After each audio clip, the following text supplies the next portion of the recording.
Hi guys, good morning. Audible to all. Can you guys all hear me? Let's say a quick yes in the chat box. Yes.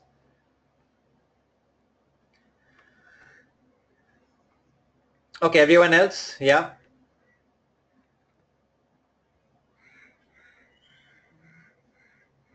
Okay. Great guys. So good morning again and welcome to the social media marketing module. Good to have you guys here with us, all of you. Before we get started, let's do a quick round of introductions. So we're all going to be together for the next 4 weeks. So let's understand a little bit about each other. So what I'm going to do is ask each one of you to tell me a few things about yourself, and I put it on the chat box for you. So tell me your name, the organization you work for, your designation there, what are your expectations from the course, and how would you rate yourself on a scale of 1 to 5 on your current social media knowledge. Right, please put all of this in one chat box, one single chat box guys, so it's easy to follow. Use one chat box, yeah. So use commas or use shift and enter to keep it in one single message. So that way we all can follow it easily. Otherwise it's going to be all over the place. So yeah.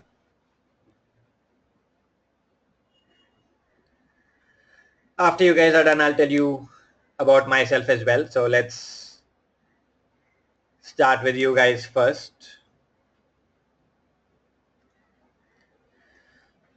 All right, so we got Ashish is from Ahmedabad, is a freelancer and rating is 2. What are your expectations from the course, Ashish? Please let us know the expectations as well. That's the most important of all. What are your expectations? Why are you here? What do you really want to take away? That's most important.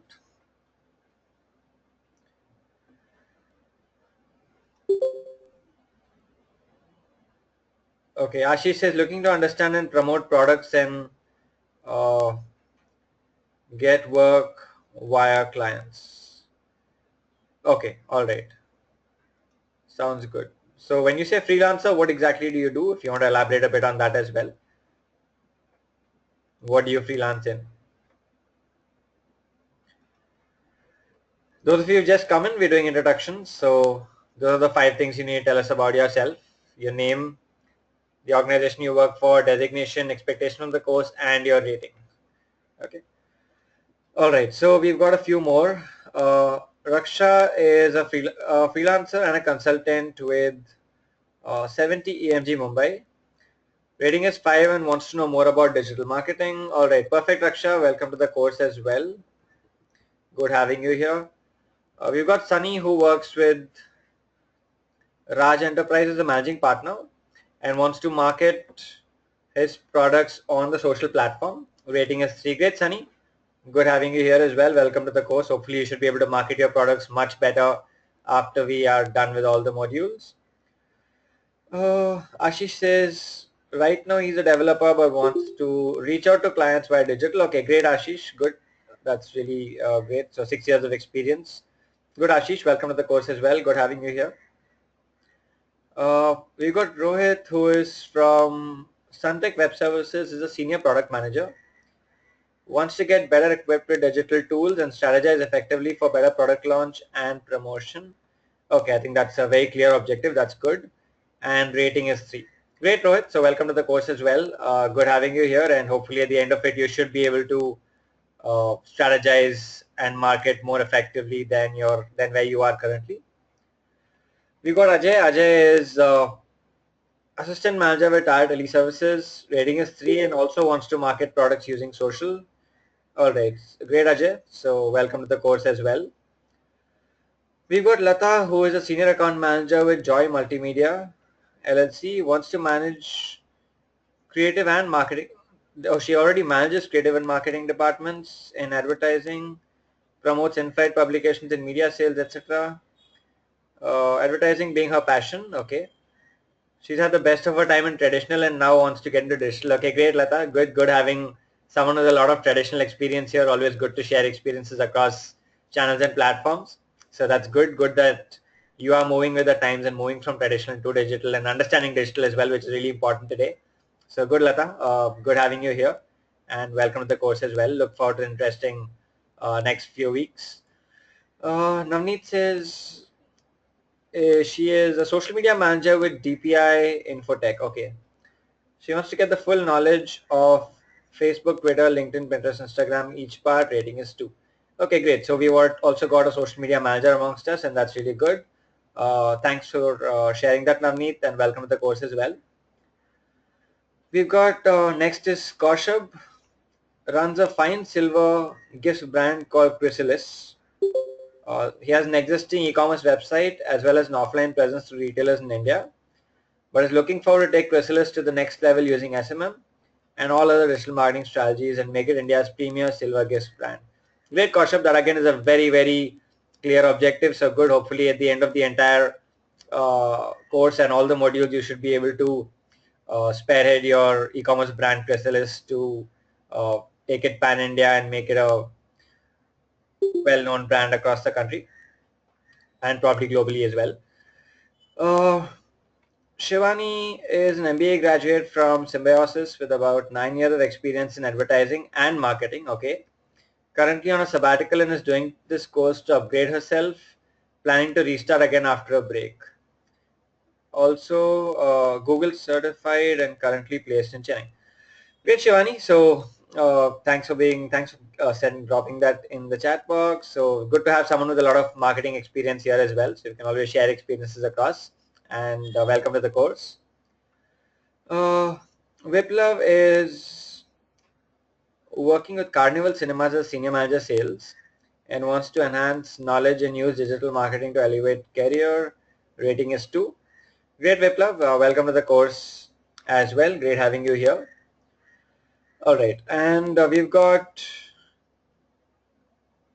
Malik. Okay, so Malik is a digital marketing executive with Webisdom and wants to be an expert in digital. Rating is 5. So good, Malik. Good having you here. Hopefully at the end of the course you should be a digital expert. Okay, great. You got Ashish says I want to capture the local market and promote the brand through digital marketing. Perfect. All right. So those of you who have not done your introductions yet, those are the 5 things. Any of you came and joined late and you've not done your introductions. So those are the 5 things you need to tell us about yourself.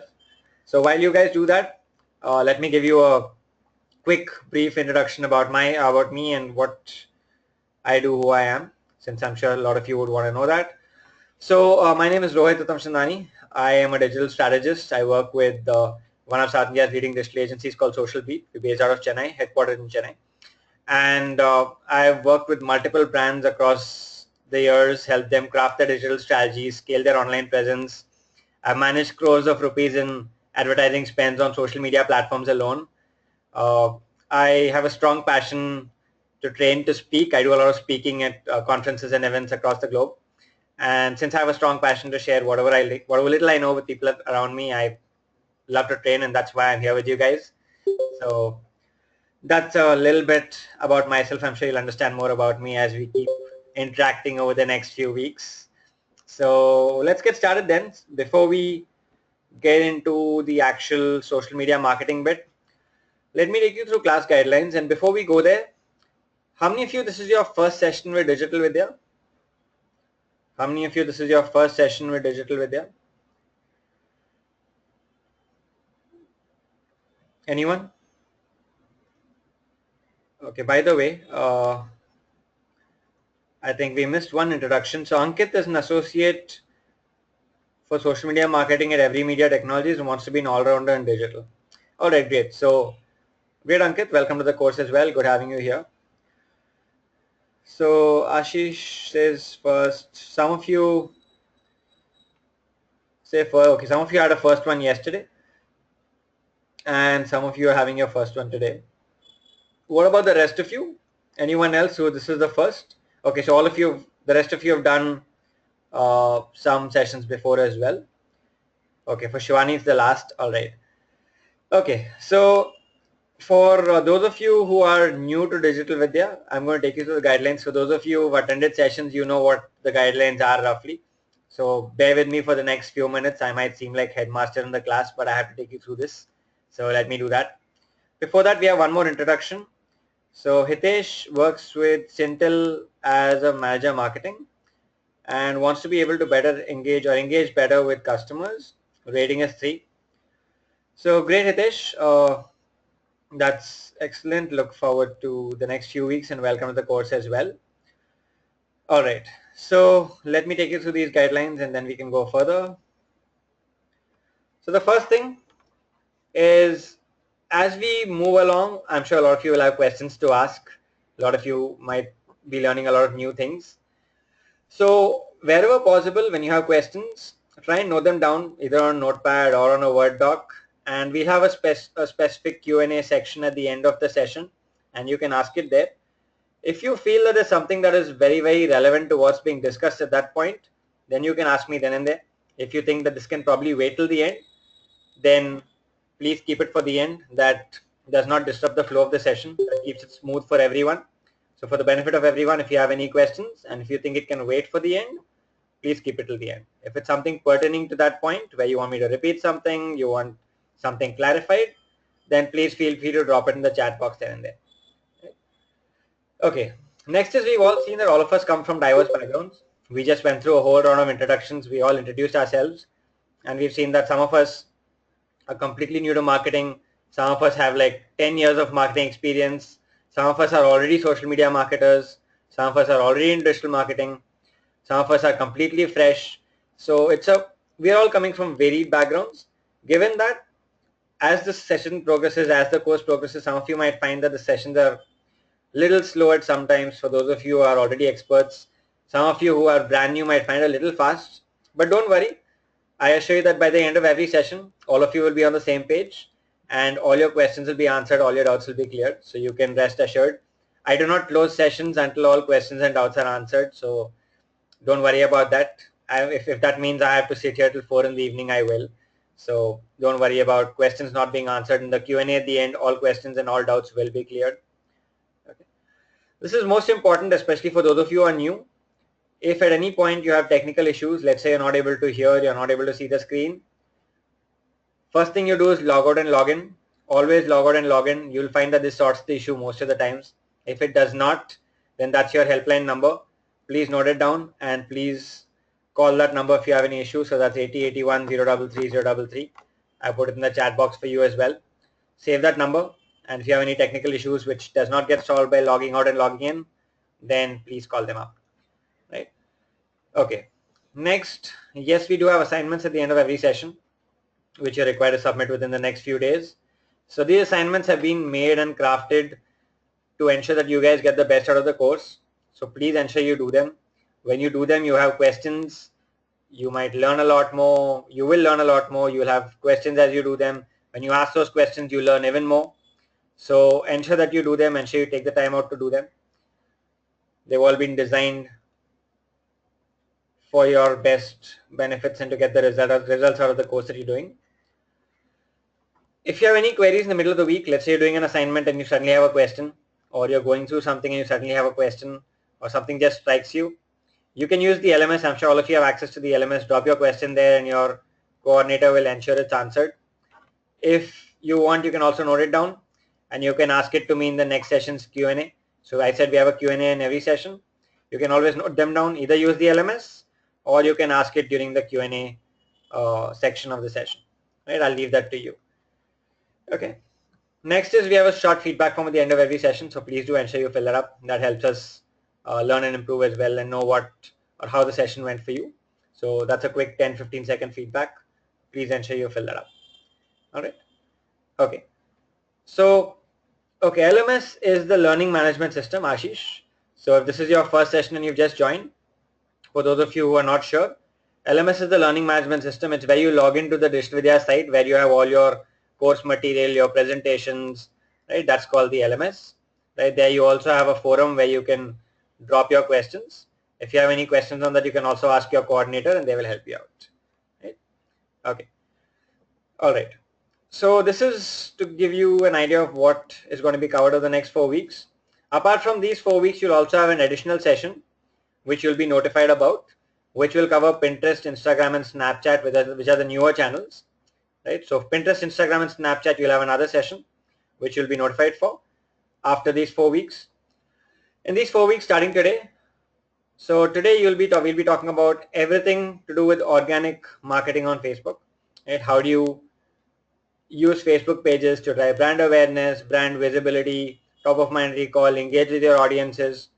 How do you analyze data, Facebook analytics, Facebook insights? How do you know how your marketing is performing? We'll look at next week, we'll look at Facebook advertising, everything about Facebook ads in absolute detail. Right? Facebook ads is massive, it's powerful. Next week you'll realize how massive and powerful Facebook can really be. So when we look at Facebook ads, that's something that will show you Facebook's probably what we call massive potential that it has for every business. Next week, which is week 3, we'll talk about Twitter. Everything about marketing on Twitter, starting from the basics for those of you who are new to Twitter.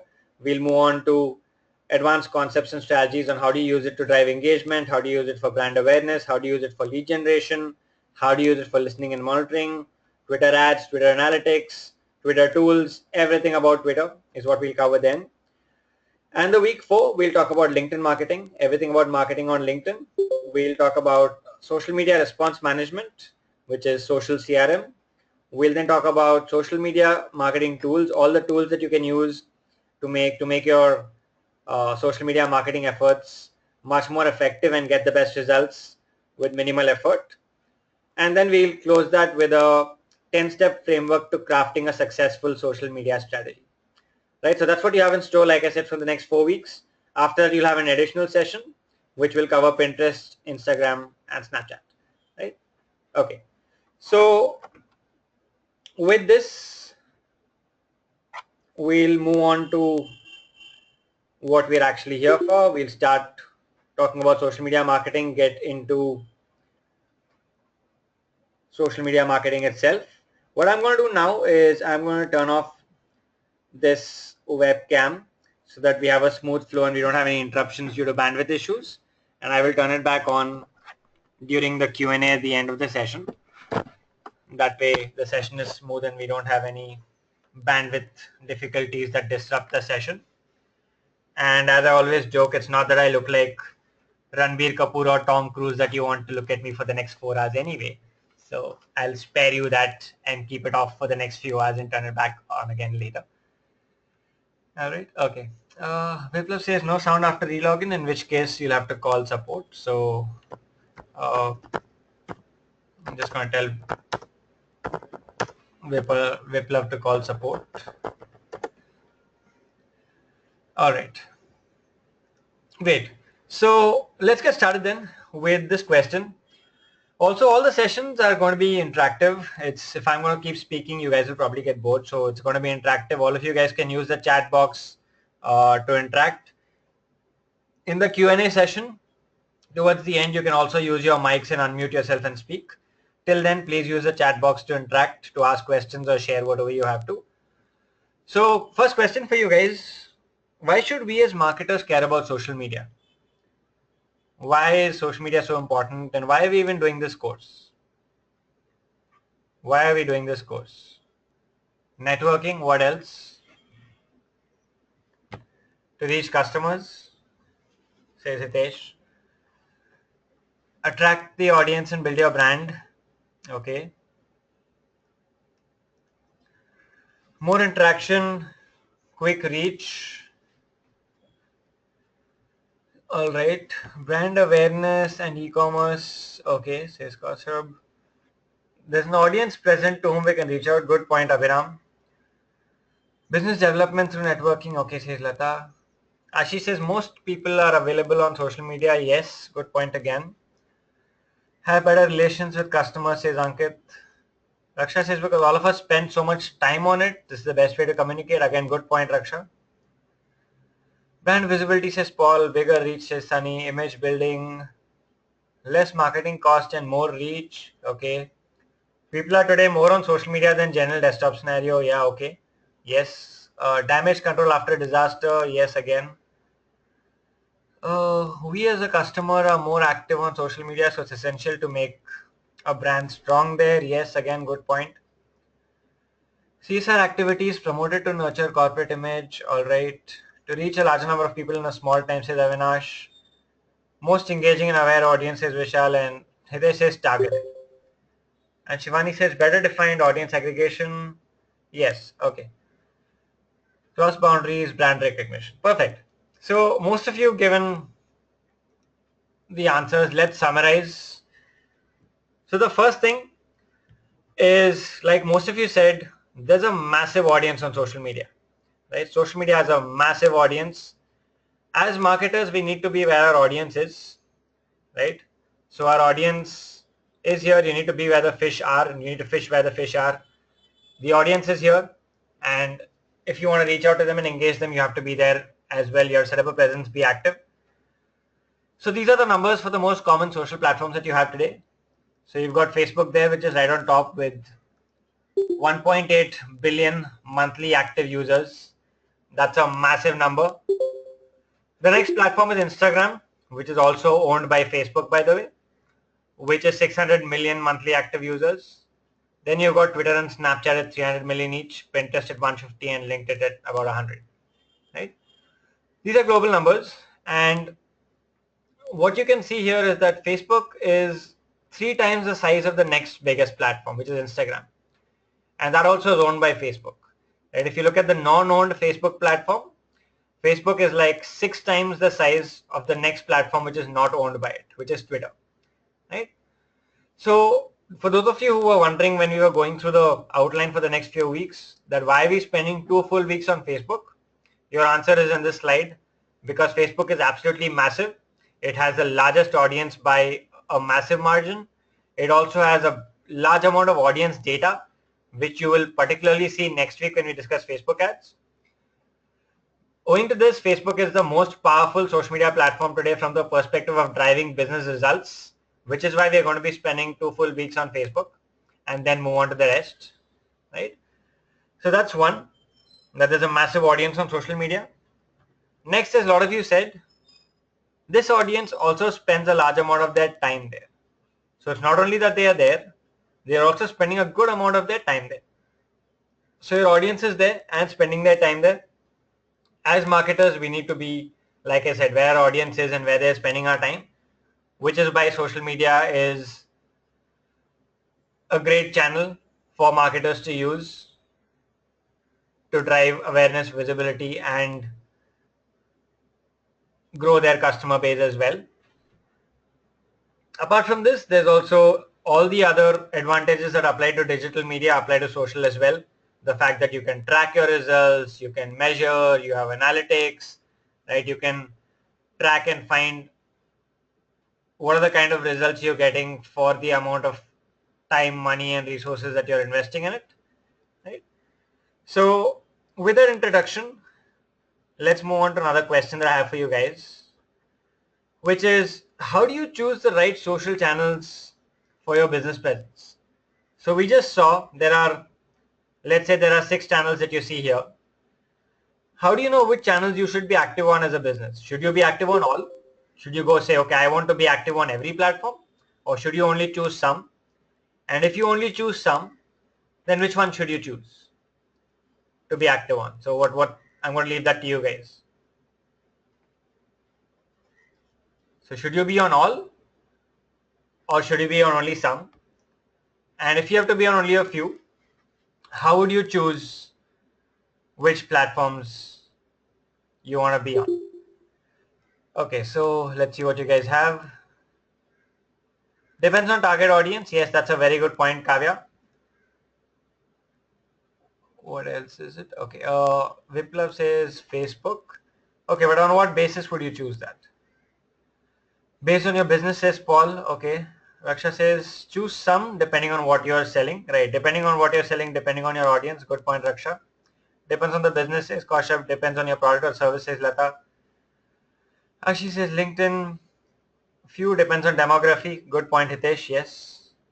Ankit says all while limit your reach. Okay. We'll come back to that. Can be all, says Avinash. Depends on TG, says Abhiram. Shivani says depending on your product or service, example fashion, we must be on Facebook, Pinterest. Yeah, good point, Shivani. Should be on all, says Rohit. Better visibility. Okay, great. Let me summarize this for you guys. So you guys have given your perspectives. A lot of you have given perspectives, good. and also a lot of you have come up with the right answers, but let me summarize it for you to put it together. So first question is, should you be on all or should you choose some? This is a business decision, right? If you have, managing each platform takes time, effort, and resource. If you have the resources to be active on all, then it makes sense. But before that, before you choose to be active on all, like all of you said, it depends on your target audience and the product you're selling. Right? Depends on who your audience is and if your audience is there on the platform. So let me ask you a question here, especially for those of you who said you should be on all the platforms. Let's say that your business, you have a product for which your audience is in the age group 30 to 45, right? That is your target audience. Your audience is in the age group 30 to 45. Would you choose Snapchat as a platform? Yes, no. Snapchat's demography is age group 13 to 25. 90% of Snapchat's audience is in the age group 13 to 25, right? 90%. In India as well, 90% of Snapchat's audience is in the age group 13 to 25. So would you choose Snapchat just because you want visibility? No, right? Because it's not the right visibility. You want visibility in front of your audience, not in front of any random person, right? So it doesn't make sense. So the audience will define which platforms you'll be active on, number one, right? If your audience is not on the platform, it doesn't make sense for you to go set up a presence there, invest time, money, and resource there. That's the first thing. Second thing, let's say your audience is active on five platforms, let's say, or 4 platforms. Do you need to be on all 4? Not necessary. You can if you want to. If, like I said, if you have the resources to be active on all, go ahead. But sometimes you might not have the resources, right? Let's say you have limited budgets, limited resources, in which case you will choose the best platforms and be active on them and let the rest be for the time being, right? Because each platform, managing it takes time, putting up content, managing the platform, looking at analytics, it takes resource and time and effort. So if you have limited time, limited effort, limited resource, limited budgets, then accordingly you will choose only the best ones and focus on them. So it's better to be focused and get results rather than spreading yourself too thin, right? Okay, so that's the summary of both the questions I asked you. Any questions on that part? Everyone's clear until now on when you should choose all, when you should choose some, and which one should you choose depending on your target audience? Yes, everyone else? All right, okay, great. Okay, so let's move further now. Until now, what we've seen is a quick introduction to why social media is important and why we should be there. Let's now move into Facebook marketing itself, since today we're going to be discussing all about content marketing on Facebook and how do you drive brand awareness and visibility through Facebook. These are the India numbers. In India as well, Facebook is way ahead of the pack. Facebook is at 190 million monthly active users in India, right? Twitter and LinkedIn are far behind, right? Instagram is even lesser. Instagram is around 14, 15 million in India roughly, right? That's a few months ago, but the latest data is not released officially by Facebook. So Facebook is far ahead here as well, which again defines why we're going to be spending a lot of time on Facebook, because it is that powerful, as you will see. Right? So let's look at a few terms that are used in Facebook marketing. Right? Some of these terms are also common to digital itself. So let's understand the terminology, the language that we speak before we go ahead. Before I go into this, quick question for you guys. Is there anyone here who is not on Facebook, never signed up for Facebook? Anyone? Don't worry, we won't judge you for not being on Facebook. It's okay to not be on Facebook. If anyone not on Facebook, never signed up for Facebook. Okay, some of you might be like, what question is this guy asking? But honestly, I do get a yes sometimes, which is why I asked this question. Right? I do get a yes here and there saying that someone's never signed up for Facebook.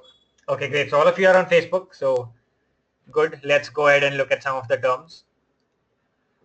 So the first term is, how do you exist on Facebook?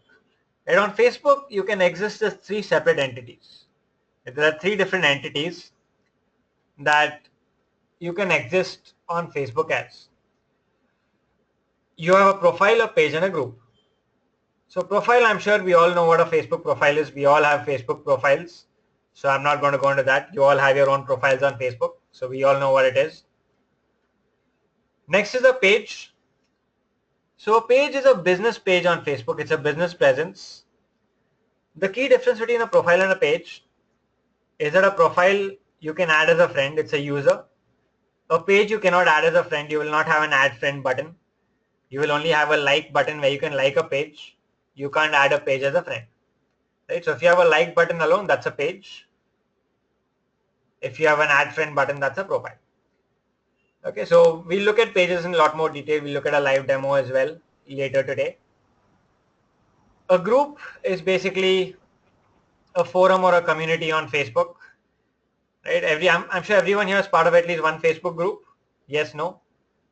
Everyone part of at least one Facebook group, all of you? Anyone who's not? Okay, I see one no. All right, for those of you who are not, I'm sure you guys know what a Facebook group is at least. It's basically a forum or a community on Facebook. You can have a community for anyone or any group of people who want to discuss a certain topic for a group of like-minded people. So you can have a group for your college alumni, you can have a group for your school alumni, you can have a group for social media marketers where all people in social media can discuss social media marketing, share their learnings, right? Lots of stuff. So you can have groups on Facebook for everything and anything. Right? You do have lots of groups out there. So next is reach and engagement. These are important terms because these are not just social media marketing terms, these are also digital marketing terms. So how do you define reach? What is reach? What do you mean when you say reach? Anyone? Especially those of you who've done other modules. No, reach is not impressions, Ankit. Reach and impressions are different. What do you mean by reach? When you say your reach for your Facebook page is 5,000, what do you mean by reach? Number of people you reach out to? How many people have seen the page on their news feed? How many people see your post? Yeah, okay. Got it. Yeah, most of you are there. So let me clarify it and make it clear. Reach is the number of people who your post or your ad has been shown to. Right, I'll repeat, it's the number of people your post or your ad has been shown to. Right? So let's say you posted something to your Facebook page and 30 people saw it, or it was shown to 30 people. What is the reach in this case? Reach is 30, right? Everyone clear? Because it's the number of people who your post or your ad was shown to, right? So that's reach. Next is engagement, right? Engagement is the number of people who engage with your page. Engage means interacted, right? What are the different interactions on Facebook? Like, comment, share, react. Everyone's familiar with reactions on Facebook? Everyone knows what reactions on Facebook are? Anyone? No? Yes, no? Everyone's clear? What are reactions on Facebook? Everyone? Okay, great. So you can like, comment, share, react, right? Or click. Any interaction on Facebook is called an engagement, right? So number of people who engage with your posts is what Facebook calls the engagement. So let's say that you posted something to your Facebook page. It was shown to 40 people, and out of those 40, 20 people either liked, commented, shared, or interacted with it. So what is the reach and what is the engagement? It was shown to 40 people and 20 people either liked, commented, or shared. Right? So 40 reach and 20 engagement. Right? Okay. Great. All right. So before we go to the next set of metrics, you guys should understand one more thing here, which is that both reach and engagement are unique metrics. Okay? They are both unique. Both are people metrics, as in how many people reached, how many people saw, how many people engaged. The next two metrics that we have, next two are impressions and clicks. These are not unique, right? So a lot of people think that reach and impressions are the same. They are not, right? Because impressions are defined as the number of times your post was shown, right? Number of times your post was shown, not the number of people. Right? It is not unique. Sometimes on Facebook you see the same post more than once, right? You guys have experienced that? On Facebook sometimes, the same post you'll probably see it multiple times, right? And you might see it 3 times, 4 times or twice, right? So let's say there's a post on my Facebook page, right? And I'm the only one who's seen it, and I've seen it 5 times. So what is the reach and what is the impressions? What is the reach and what is the impressions? 1 and 5? No, it's 1. I'm the only one who saw it. It's not my page. It's not my page. It's some post on Facebook which I saw it. I'm the only one who's seen it yet, and I've seen it 5 times, right? So yeah, reach is 1 because I'm the only one who's seen it. Impressions are 5 because I've seen it 5 times, right? Okay, great. So I think Vipul had something earlier. Was that Vipul or Vishal? Sorry. Vishal says engagement equals reaction, comment, share. Yes, engagement equals any interaction with the post, right? Number of people who interacted. Interaction means what clicks are. So clicks, by the way, what you see clicks here, for the purpose of Facebook marketing, clicks are interactions, right? Interactions are anything that you interact with the post. On a Facebook post, what can you do? You can click on it, you can like, you can comment, you can share, you can react. All of these are interactions. Yes, clicks are interactions, right? And for the purpose of social media marketing, everything is a click. Even a like is a click, a comment is a click, a share is a click, a reaction is also considered a click on the post, right? So interactions again are not unique. Okay, let me give you another example here. So let's say I saw a post on my Facebook feed, right? And no, click and engagement are not the same, right? Engagement are people again. Going back to the basics. Remember I told you engagement are the number of people who interacted. Clicks are just the number of interactions. Right? So I'm going to give you an example again. Let's say that there's a page post on my feed and I saw the post 3 times. I liked it, I commented on it, and I shared it. Right? And I clicked on it also. Right? So in this case, what is the reach? What is the impressions and what are the interactions or clicks? I saw it twice, right? And I liked, commented, shared, and clicked. Yeah, 1 reach, impressions 2. How many interactions? Interactions are 4, right? Interactions are 4. I liked, commented, shared, and clicked, right? Right. So 1 reach, 2 impressions, 4 interactions, and yeah, perfect. Okay. So that's interactions and clicks are for the purpose of Facebook marketing the same thing, right? Okay, like, commented, shared, and reacted. So that's 4 interactions. Okay. Okay, Ankit says, why are you counting clicks? Because for the purpose of Facebook, in Facebook marketing, technically by definition, so if I see a Facebook post here, let's look at a post. So this is a Facebook post, right? I can like anything that I do here, right? Anything that I do here is a click. So if I like it, it's a click, right? If I comment on it, it's a click. If I share, it's a click. If I click on this link here, this is also a click. All these are interactions, right? Any interaction is a click. All right. Okay. Wait, so everyone's clear with these terms? Reach, engagement, impressions, and clicks? Everyone, anyone, any questions? All clear with these? These are basic digital terms, fundamentals. So it's always good to have strong fundamentals. Otherwise, everything else after that will fall apart. What's this in interaction engagement? Engagement is the number of people who interacted. Right, Vishal? Engagement is the number of people who interacted. Engagement is a unique metric.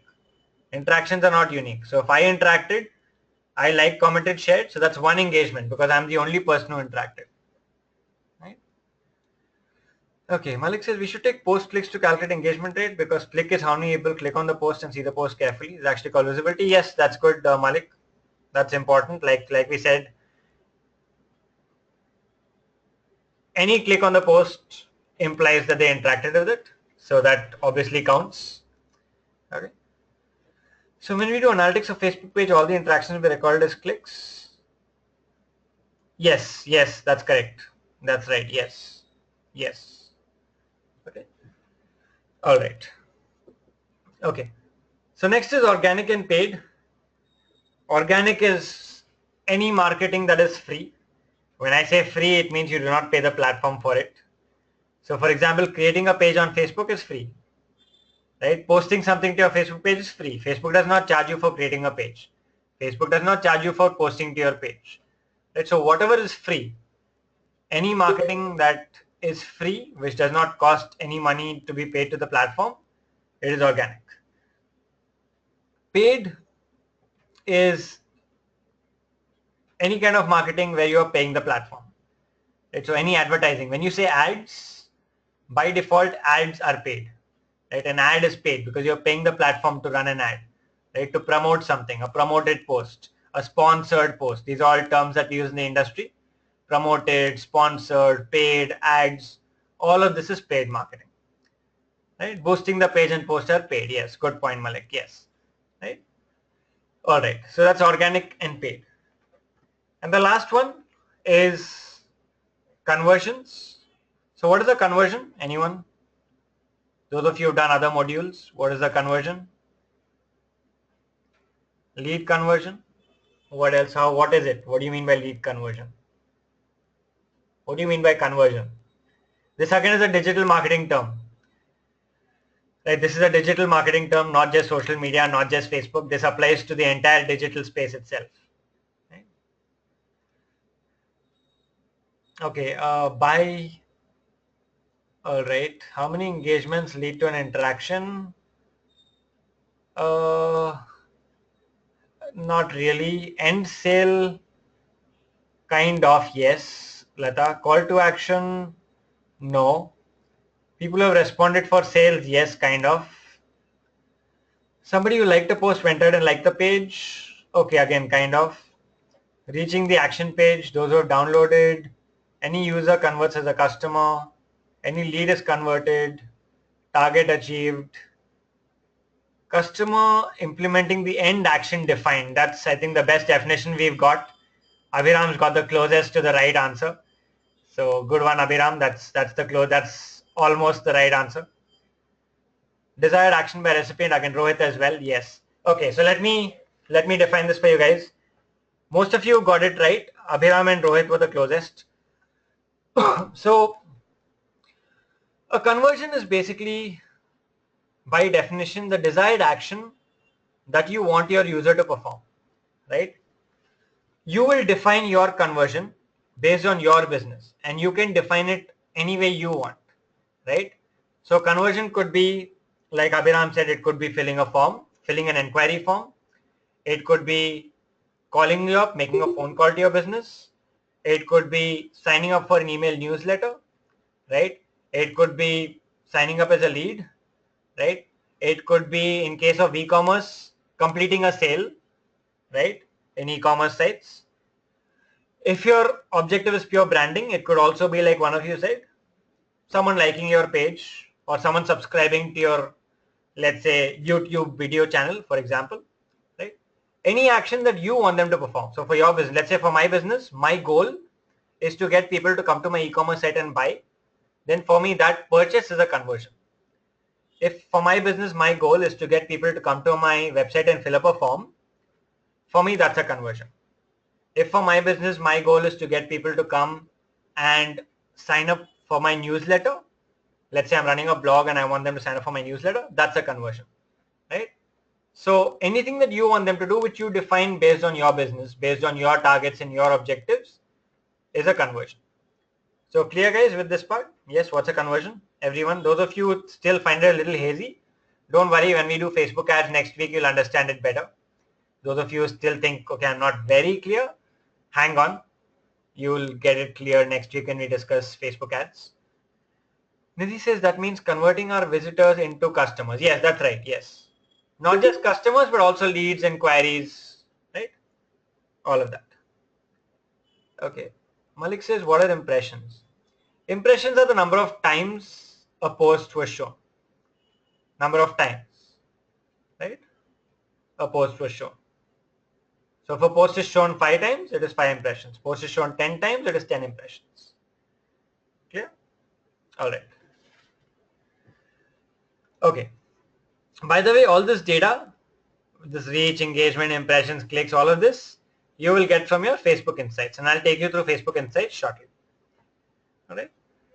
Great. So everyone's clear with all these terms. Can we move ahead? All of you, can I say a quick yes? Everyone's clear, all terms? Yes. All right, great. So now let's move on to how do we approach content marketing on Facebook. Right? How do we approach content marketing on Facebook? No audio, audible to everyone else. Everyone else audible? Some of you say no audio. Okay, fine. All right. So what we're going to talk about now is how do we use our Facebook pages to drive brand awareness and visibility. And everything that you have there, or everything that you do here, content forms the basis of it, right? Everything stems from content. Content is the basis of everything here. And we're going to look at how do we approach content marketing on Facebook, because that is what will define your engagement, will define your visibility, will define your awareness, will get your brand in front of people. Okay, so let's look at how do we approach it.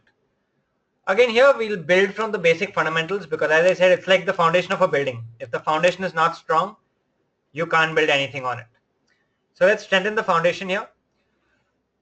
We'll do this with a quick interactive question, an interactive slide that I'm going to put in front of you. So quick question for you guys, and I'm going to ask all of you here. We all are active Facebook users, right? I'm sure all of us are active on Facebook. Some of us twice a day, some of us 5 times a day, some of us open the app 10 times a day, and some probably 20. Okay. So for the next 5 minutes, I want all of you to forget that you are marketers, right? Remember that for the next 5 minutes, forget that you are marketers. Assume that you know nothing about marketing and you're not marketers at all. Now, think like a user, as a typical Facebook user, right? I want you guys to tell me, as typical Facebook users, what are the 5 things that you go to Facebook for, right? What are the 5 things that you go to Facebook for as a typical Facebook user, right? In one single chat box, as a user, remember I said forget that you are marketers. As Facebook users, as people, as normal people, 5 things that you go to Facebook for in one single chat box. One message, please. One message. Use commas or please use commas or please use shift enter. Please use one single chat box and one message. Otherwise, it's all over the place. Okay. So notifications. Okay. Ajay says notifications. Updates on friends and family. Raksha, yes. Okay. Status updates and news, says Abhiram. Troll, says Preeti. Check posts and comments, says Ashish. Check what my friends are doing. Okay. Stalk people. Good. We've got someone here who's being honest. All right. Hitesh says videos, pictures, images. All right. Check occasions. Check photos of near and dear. Yes. Good point. Good. Lata. What else? Shivani says updates, interactions, posts from others. Rohit says socialize. Saloni says upcoming things, new posts, see what others are up to, do some shopping. All right, Saloni, perfect. Kaushik says connect with friends, update friends on our happenings. know what's happening in friends' lives, arrange social gatherings by creating groups, letting friends know of any happenings, perfect. Ashish says, change cover photos, upload photos, okay, check notifications, updates and posts, post your own social updates, okay, post selfies, troll sneaking into others' lives, okay, chats, new vlogs, check friends, search for people, share other posts, see others' likes, post your updates, check some blogs and news, alright. Kavya says for friends and family, check about events, brands, to research for complaints, shop, check in and post, says Sunny. Viplab says search friends, add them, chat, images, old friends, surf new things, search for lost contacts, alright. Rohit says keep your social image updated and follow others in your community as well. Ashish says add new connections. Alright, great. So all of you told me what are the primary reasons that US users go to Facebook for. Let me summarize the top 5 from what all of you have said here. So first thing which most of you said is connect with friends and family, right? This is the first thing which most of you said you go to Facebook for. See what your friends are up to, relatives are up to, also called stalking, right? Which a lot of you honestly admitted to doing. Okay, next is share your own updates. So share your own updates, right? Then you upload pictures, right? Check in. Then a lot of you said you want to get informed. So this is like read interesting articles, right? Read interesting articles, right? News, a lot of you said news as well. Then a lot of you also said have fun. So get entertained, watch viral videos. So let's put it as get entertained, right? Watch viral videos, have fun, right? And then some of you said chat using Messenger, right? Wish friends on birthdays. Okay. All right. So this is a summary of what all of you said that US users go back to Facebook for. Okay. And what I want you guys to note here, and please pay close attention because this is very important. There are 30 of us here, and this is what we as users go back to Facebook for. I've asked this question to a few thousand people at least. I've taken sessions, and this is across the country, across the globe, in sessions, in corporate sessions, in workshops. I've asked this question, trust me, to at least a few thousand people, right? And these are the answers I always get, right? There is very rarely a difference or very rarely a deviation from these, right? These are the top 5 across the board, okay? So what I want you to note here is that virtually nobody, right? Virtually nobody said that we go to Facebook primarily to look for brand updates, to see what brands are up to look for products, to shop.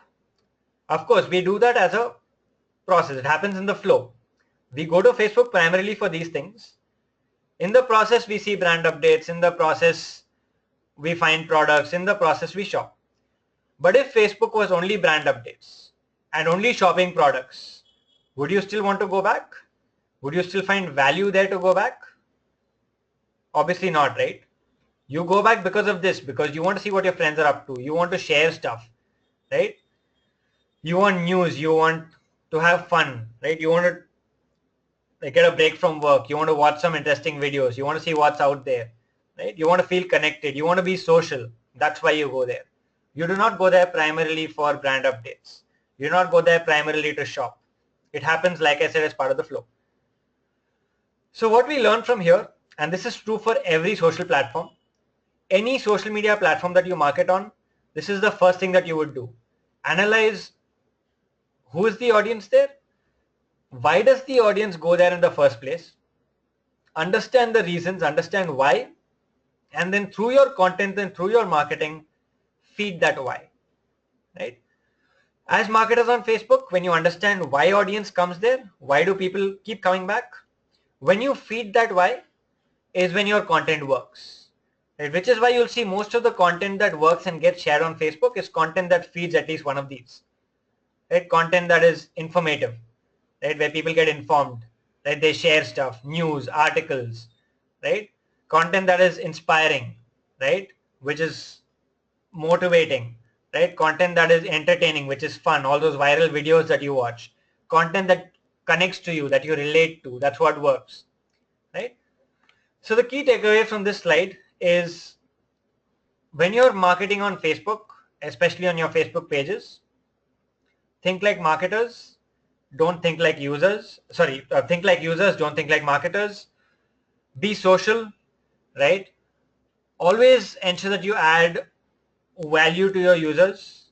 When I say value, I mean anything that makes them feel better, anything that makes them feel informed, educated, entertained, anything that makes them connect to something, anything that makes them feel something, triggers a feeling, triggers an emotion. That's what I mean by value. So when you post something to your Facebook page, ask yourself this one question.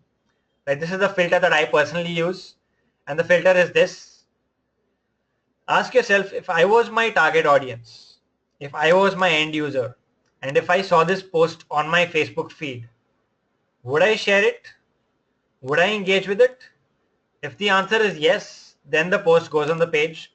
If the answer is no, if the answer is I would be wondering why is this post even on Facebook, then it does not deserve to be on your page, right? This one question will filter out all the content that is below average, all the content that is even average, that does not deserve to be on your Facebook page, right? So that's something that you should keep in mind and ask yourself before anything goes to your page, right? If I was my target audience, and I remember this, I'm saying put yourself in the shoes of your audience. Don't think like yourself. Sometimes you are not your own target audience, right? Your audience behaviors might be different from your behaviors.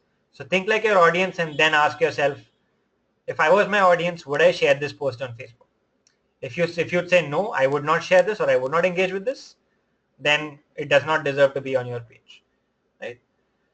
Okay, Shivani says those updates are shown to us as personalized message based on our search history. That's the reason we indulge in the same. That's right. We're just coming to that, Shivani. Hang on. We are coming to that bit of it. We're coming to that topic. Okay. Okay. So as of now, everyone's clear with this fundamental approach to content marketing on Facebook, right? Like I said, this is the foundation. If this is not strong, everything else falls apart. So this is something you need to have very, very clear in you on how do you choose or how do you know what kind of content to put out on a social platform is by understanding what users want and giving them what they want. Okay. All right. Everyone else, can I say a quick yes? And everyone's clear? All right. Okay, great. So the next thing that we have here is something called the Facebook content algorithm, right? So how many of you have heard of the Facebook algorithm? Yes, no? Can I say a quick yes or no? How many of you heard of the Facebook content algorithm or the Facebook algorithm? Most of you say no. Okay, I see lots of no's. Let me ask you a question. A lot of no's, okay. Let me ask you a question. On Facebook, do you see content in your feed from all your friends and all the pages you've liked, or do you see it only from select friends? In your Facebook newsfeed, do you see posts from all the friends? Let's say you have 1,000 friends. Do you see posts from everyone, or do you see only from select friends? Obviously select friends, right? From certain people and certain pages. So how does Facebook know which ones to show you and which ones to not? Right? So basically Facebook filters your feed.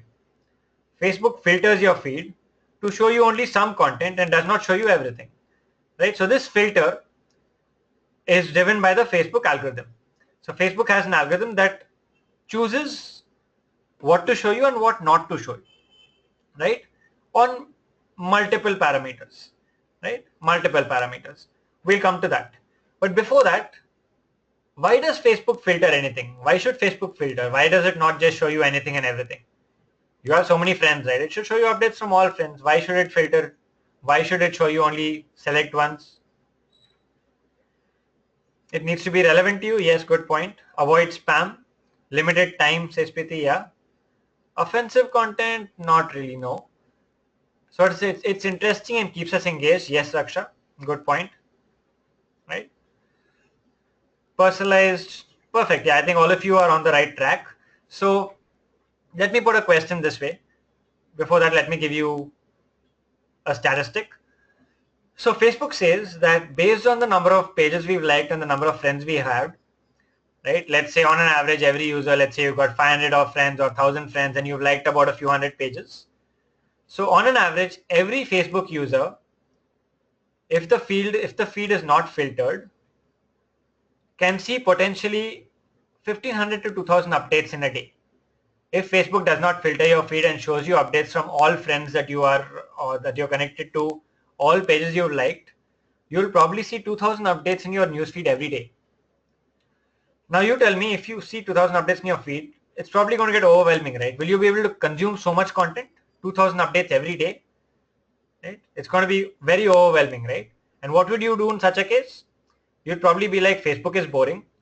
It's not relevant to me. You'd probably be like, okay, I'm tired of this platform. And what would you do? You'd probably go and look for another platform which is more fun. You might say, okay, I'm going to try Snapchat. Maybe it's more fun. And I'm going to leave this platform. It's too boring. I don't have fun anymore. I'm not enjoying it anymore. And does Facebook want that to happen? Obviously not, right?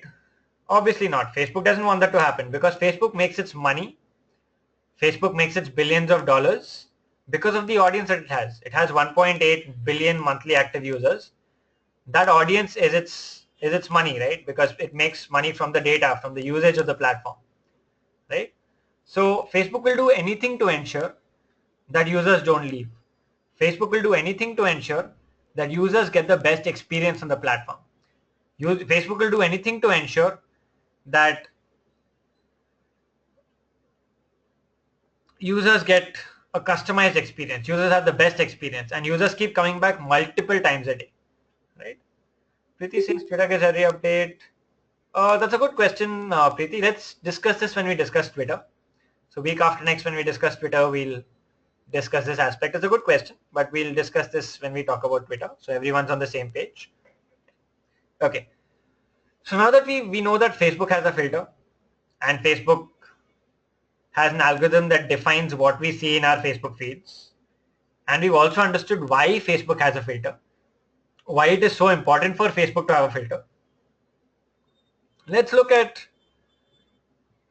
what are the parameters that Facebook takes into account when it decides what content to show you and what content to not show you, right? So anyone can you give me a rough number? Let you guys can take a wild guess. How many factors do you think Facebook takes into account before deciding what to show you in your feed and what not to show you? Like how many factors do you think are in the algorithm? How many parameters are there in this algorithm which define and filter what you should see and what you should not see? No, I want a number. Like is it 100? Is it 200 factors? Is it 300 parameters? 1,000 parameters? How many parameters do you think go into this algorithm? Hundreds? Like a wild guess? Over 100? Okay, anyone else with a wild guess? Must be thousands. Okay, all right, here you go. So Facebook's algorithm, which is called the newsfeed algorithm, takes into account over 100,000 parameters, right? Just to say what you should see and what you should not see, there are 1 lakh or 100,000 parameters that Facebook takes into account. And it's a very complex algorithm with a lot. It's also patented. Facebook will never tell you what these 1 lakh parameters are, right? Though out of experience and out of Facebook's releases, you will know some of the most important ones, but you will never know what the entire 1 lakh is. Right? So let's take a look at some of the important parameters here. Right? So as you can see, how does Facebook choose what to show in the feed? There are 5 important parameters here. And at the bottom you can see it says, this is a simplified equation. Facebook looks at roughly 100,000 parameters, 100,000 highly personalized factors when determining what to show. Right? But to give you an idea and an understanding of how this algorithm works, let's look at these 5 key factors in this equation. Don't worry, it might seem complex at first look, but I'll simplify it for you in layman's terms. Okay. So the first factor is interest, right? Interest of the user in the content creator, right? Interest of the user in the page that is creating the content, right? So more interested a user is in a certain page or in a group of pages, the higher chance of them seeing content from that page. For example, let's say Facebook knows that one particular user is very interested in fashion, right? So there's a good chance that they would see more posts from fashion pages in their newsfeed because Facebook knows that they're probably interested in fashion. So when they've liked a fashion page and that fashion page posts or that fashion brand posts, there's a good chance that they would get to see it simply because of their past interest which Facebook has measured and monitored. Right, that's the first one. Next is a post performance amongst other users. Right? So let's say you posted something to your Facebook page and it started getting a lot of engagement. Right? Let's say you have 2 posts. Let me put it this way. You have 2 posts, A and B. Post A, as soon as it was posted, started getting a lot of engagement because the content was really good. People loved it. People started engaging with it, liking, commenting, sharing it. That is post A. Post B, when you posted, it was not so interesting, not so engaging. So people didn't engage with it much. So which post will get more preference in the feed, A or B? Which post will get more preference in the feed, A or B? Obviously post A, everyone else. Clear? Simply because the algorithm says that post A has been performing really well, right? Its performance is really good. So let's give it more reach, right? Because it is performing really well, let's give it more reach. Okay, Ashish says repeat. All right. This is basically the historic performance of a post, right? As long as a post is getting engagement, the algorithm will support it. If Facebook's algorithm sees that a post is getting engagement, people are commenting, people are liking, people are sharing, people are reacting, that means Facebook will say this post is something that people like, they want to see, that they are enjoying it, which means let's give it more reach. Let's show it to more people. Right? Clear, Ashish and Ankit? Clear? If a post is doing really well, that means Facebook will say this post is doing well, let's show it to more people. Right? So that's why it all boils down to how engaging your post is. If your post is really good, where people are in the beginning itself engaging with it, liking, commenting, sharing, the algorithm will push it to more people. But if your post is boring and not so good, it will automatically reach lesser people. So more engagement, more reach, as simple as that. Okay. All right. Next is creator. Performance of past posts by the content creator amongst other users. So this is basically, let me explain with an example. How does an algorithm know post is good? By engagement. I just told you, right, that when people are liking, commenting and sharing, Facebook knows that this post is good. If a post is not good, will people like, comment and share? No, right? Obviously not. Nobody will bother. So the algorithm knows, okay, this post, nobody's bothered about it. It's not good. This post, everyone is commenting on it. Everyone's sharing on it. Everyone's sharing it. It must be good, right? Okay, one more thing that you guys should know here. Which is a more powerful interaction on Facebook, a like or a share? Which is a more powerful interaction, a like or a share?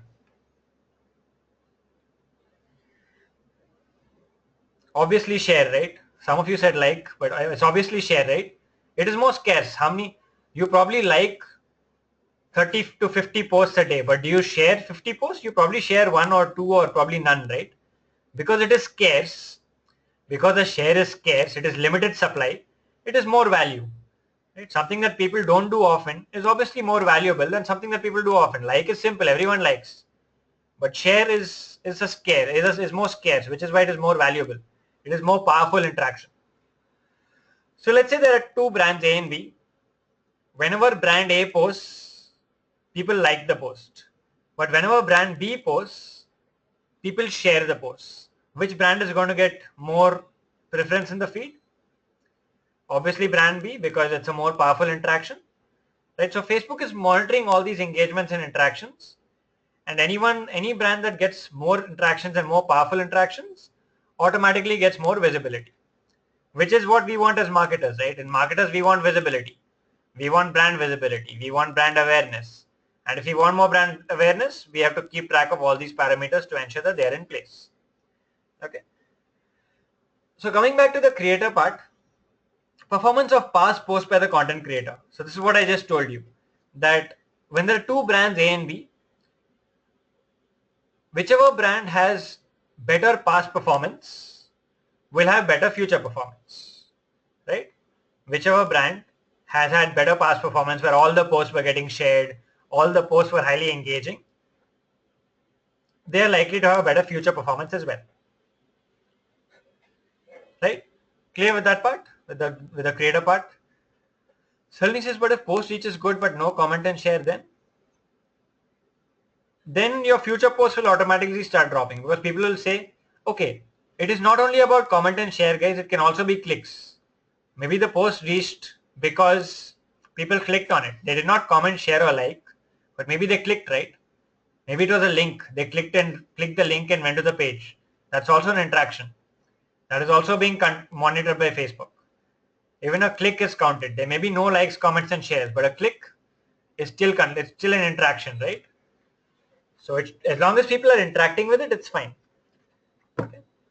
All right. So next is the type of post. Right, on Facebook you have different post types. Right, you have text updates. Right, you can post a status update. You can post an image, a picture. Right, you can post a video. You can post a link where people can click and go to another website or another page. So these are different types of posts on Facebook. Depending on what users like, Facebook will show it to them. Right? Infographics and memes are images, Malik. Infographics and memes can't come under images. Right? They are the same as images. They come under images only. They are subcategories of images. Right? So based on what users are most likely to engage with, they will see it. So for example, if you as a user click on a lot of links, Facebook will show you more links in your feed, right? More link posts in your feed. If you as a user engage with more videos, Facebook will show you more video in your feed. So depending on what users prefer, they will see more of that post type, right? And the last one is recency, which is how new is the post. So newer the post, the higher the chance of it showing in the feed, right? Newer the post, higher the chance of it showing in the feed, because it is new, because Facebook thinks it's new, it's recent. So let's show it more as compared to an old post, right? Okay, so that's the algorithm in a nutshell, or the key parameters of the algorithm. As we said, there are 100,000 parameters there which Facebook takes into account, but these are the key parameters. Now I'm going to ask you another question. As marketers, is it possible for us to remember 100,000 parameters? Facebook won't even give it to you. That's one aspect, one thing. But obviously you can't remember all the parameters, right? So at this point, go back to the fundamentals. Right? Like I said, go to the fundamentals, you can never go wrong. The fundamental reason why Facebook has an algorithm is because they want the user experience on the platform to be optimal, right? They will do anything to ensure user experience is awesome. If your content that you post to your page contributes positively to this user experience, then the algorithm will automatically be on your side and you won't have to worry about these parameters as much, right? So again, this is your other question that you'll ask. Before you post anything to your Facebook page, ask yourself, is this content contributing positively to Facebook's user experience? If the answer is yes, then you post it. If the answer is no, then obviously it doesn't make sense because the algorithm is not going to support you. And if you keep posting content that is not engaging, then in the long term, your page's reach will drop. Right? You will not be able to get the kind of visibility you want. Okay. So everyone clear with this part of the algorithm and the key learning, which is ensure your content contributes positively to Facebook's user experience. If you do that, you don't have to worry about all these parameters so much. Right? Okay, everyone else, can I say a quick yes? All of you clear? All right. So let's look at some more examples of these key parameters, right? So like I told you, engagement trumps reach. Focus on getting engagement, focus on getting people to interact with your posts. You will automatically get reach and visibility, right? Don't run behind reach, run behind engagement. As long as you're getting engagement, reach will follow, right? So two examples here again. Your post 1, which has reached 1,000 people, got 5 likes, 2 comments and no shares. And post 2, which has reached 500 people and already got 20 likes, 10 comments and 5 shares. So which post will get more reach in the feed? Which post will get more visibility? Obviously post 2, because it is more engaging. Facebook will say this post is getting a lot of engagement. So many people are sharing it, so many people are engaging with it. Let's show it to more people. And that's when you get more visibility, more engage, more reach, and in the process more engagement as well. Okay. All right. So next one is make every post count. Like I told you, ensure that you're posting high quality content. Ask yourself these questions. Would people share it? Does it build credibility? Would they even want to see it in their feed? Is it relevant to them? Only if the answer to all these questions is yes, should you go ahead and post. Okay. At this point, I'm going to ask you another question. How frequently should you post to your Facebook page? How frequently should you post to your Facebook page? How often should you post? Daily, one per day, every day? Anyone else? Any other answers to how often you should post? Every day, okay. Weekly, at least 2 posts a day, okay. 4 in a week. When we have a reason to post, that's a very good one. Once in a week, every day, twice a day. No hard and fast rule. Okay, Abhiram and I'm not sure what your name is though. It gives me the number. It says 832-762-045. Could you please enter your name so at least I know what your name is? So otherwise it doesn't give me your name there. Okay. Alright, so Abhiram and I'm not sure what the name is, so that you guys have got it right. Okay, so let me give you the answer here. The answer is, like Abhiram said, there is no right answer. There is no hard and fast rule. Facebook does not tell you that you have to post every day. Facebook does not tell you you have to post twice a day, right? You will post as frequently or as often as you have awesome content to share, right? If you can create awesome content twice a day, go ahead and post twice a day. If you can create awesome content twice a week, post twice a week. But this does not mean that you will say that I will create awesome content only once a month and post once a month. So the idea is that at least try and create awesome content minimum twice a week and then post, right? But there's no hard and fast rule on how frequently you should post. Always remember that quality beats quantity any day, right? Focus on quality. Quantity does not matter as much. Quality is what will get you reach and visibility, right? So post as frequently as you have awesome content to share. Okay, all right. Next is publishing at key audience times. So Facebook Insights gives you this graph. I'll show you where you find this in your Facebook page analytics once we go there shortly. Right? So this will tell you at what time of the day your audience is online the most, right? At what time of the day your audience is online the most. So probably it will tell you that, okay, your peak is here between 12 to 1 p.m. Peak is here between 9 to 10 p.m. Right? Does this mean that you will post at the peak, or if this was your graph, what time would you post to your page? You can see most of your audience is online here between 12 to 1 and between 9 and 11. So what time would you choose to post to your page? If you look at this graph in analytics, based on this, what time would you choose to post to your Facebook page?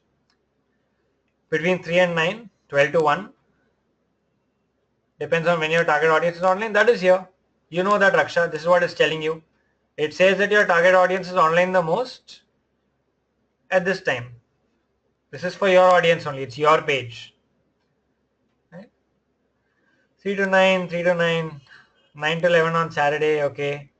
Mohit says 6 to 9, 3 to 9, 7 to 12. Okay. Well, honestly, the answer here is that there is no right answer. Simply because if I give you an analogy here, this graph will be very similar for most Indian brands. And I can tell you out of pure experience, I've seen this graph for hundreds of brands. And it is similar for a reason. Think about it. Think logically. What is 12 to 1? 12 to 1 is lunchtime, right? Which is when people are having lunch, right? Probably looking at their phones, checking out their Facebook at that time, right? Look at this time. What is this 8 to 11? It is dinner time. People are probably watching TV, having dinner and checking out their Facebook at the same time, right? So most of this, right, will be common for most brands, right? Which is when most people are active the most on Facebook. If every brand starts posting at the same time, might not be the best reason because it's going to be overcrowded. Right? Everyone's going to say, okay, 12 to 1 is the peak, let me post 12 to 1. 9 to 11 is the peak, let me post at 9 to 11 p.m. Right? So the answer here is that there is no right answer. You will test different times for your brand and see what works best. As with everything else in digital marketing, testing is the only way out. Test different times for a few months, right? Try 9 in the morning, try 12 in the afternoon, try 2 in the afternoon, try 6 p.m., 9 p.m. and see which time is getting you the best results. And that's when you would choose what time you should post, right? Clear everyone with post frequency and post timing, how frequently you should post and what time you should post, right? Clear with both those questions that you guys might have. Everyone else, can I see a quick yes? All right. So as per you, what time you should post? Okay, as per me, like I said, it will vary from brand to brand, audience to audience, right? And again, I can tell you this, I've worked with hundreds of brands and every brand, every audience has their own specific time, right? And the only way you can find that out is by testing and seeing what works. Right? It will depend on your page, your audience. You'll have to look at this graph for your own page, your own audience, and then test different times and see what works for you. There is no right answer here, which is one size fits all for all businesses. Depends on user's location. Yeah, that's right. If it's a global audience, it'll be different. If it's an Indian audience, it'll be different. Right? If you want to promote IT product, again, depends, Ashish. Like I said, completely depends on your audience and your page graph. The only thing is test and see what time works. Right? Yeah, that's true, Rohit. That's correct. Okay. All right. So next is negative insights, which is a very important concept in Facebook as well. So Facebook not only shows you, Ashish says brand which is on e-commerce versus non-e-commerce. It doesn't matter. It doesn't. It like I said, it completely depends on your audience. There is no fixed time. Even in e-commerce itself, different brands, different e-commerce brands will have different times that work for them, depending on what they are selling and who their audience is and what are the products and services they have. Right? Okay. All right. So negative insights is another critical aspect of Facebook's algorithm. Positive interactions when people engage with your posts. But Facebook also looks at negative insights, right? Which is when people negatively interact with the post. For example, if you have a post on Facebook here, I can click on this post and I can click on hide post, hide ad, I can report it, right? If I do any of these, Facebook takes that as a negative interaction, right? So any of these, hide post, hide all posts, report as spam, unlikes of the page, are all negative interactions. If a post is getting too many negative interactions, Facebook is going to be like, this post or this page is contributing negatively to the user experience on Facebook. And what will Facebook do? Facebook will punish your page and your content will stop reaching people, right? You'll start losing out on your reach simply because your content is contributing negatively to the user experience. So this is an important graph and I will show you in Insights where you can find this. I'll show you when I take you to Facebook Insights shortly after we take a short break now. I will tell you where you can find this and why you should pay close attention to it. Right? Because if your content is getting too much of this, that means something is wrong and you need to change your approach. Otherwise, Facebook's algorithm will punish you and you will not reach people. Right? You will not get any visibility. Okay, so I'll show you where you can find this data once we go to the insights. What about negative comments, says Ankit? Negative comments currently do not count. Negative comments at the moment, as of today, Facebook does not disclose, does not mention that they take negative comments into account. Right? Facebook does not look at text analytics yet.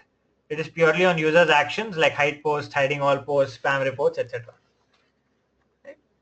Okay, great guys. So what we'll do now is we'll take a quick break. Everyone's clear until now? So until now what we've looked at is the fundamental approach to content marketing, the algorithm, why it is there, why it is needed, what are the factors, how do you approach it, right? We looked at the different parameters, different key factors, right? Okay, great. So we'll take a quick break then. After that, I'll take you through a live page demo. We'll go through page insights, and then we'll go through a lot of live practical content examples. I'll show you a lot of examples, and we'll all brainstorm together on why it worked, what made it work, and what can we learn from it. Right? What learnings can we take from brands that have done great content, and how do we apply that to our own marketing? Right? Does turning off notification count as negative? No, not really. No, that does not. That does not count as negative. No, that is not negative interaction. Okay. Great guys. So let's take a break then. It's 11:30. Let's take a 15-minute break. Everyone's school is 15 minutes, so we'll be back at 11:45 then. Everyone's okay? Come back at 11:45. All right, good, perfect. All right, guys, get a break then. Get some coffee, get a break, and I'll see you guys in 15 minutes. Thank you.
Alright guys, everyone back? Yes, everyone. Alright, Lata, I see you have a question. Let's take that towards the end in the Q&A. So in the end of the session, just ping that back to me. And sometimes I do miss questions in the chat box, guys. If I do, please do ping it back to me in the end. Sometimes in the flow, I do miss a question here and there. If anything's ever been missed, please do ping it back to me in the end. Like I said, I do not close the session until all your questions are answered. So please ping it back to me in the end. All right, so let's move on to Facebook pages and Facebook insights now. I'm sure most of you have seen and interacted with Facebook pages, but for those of you who have not, let me take you through a quick demo of a Facebook page, and then we'll move on to Facebook insights.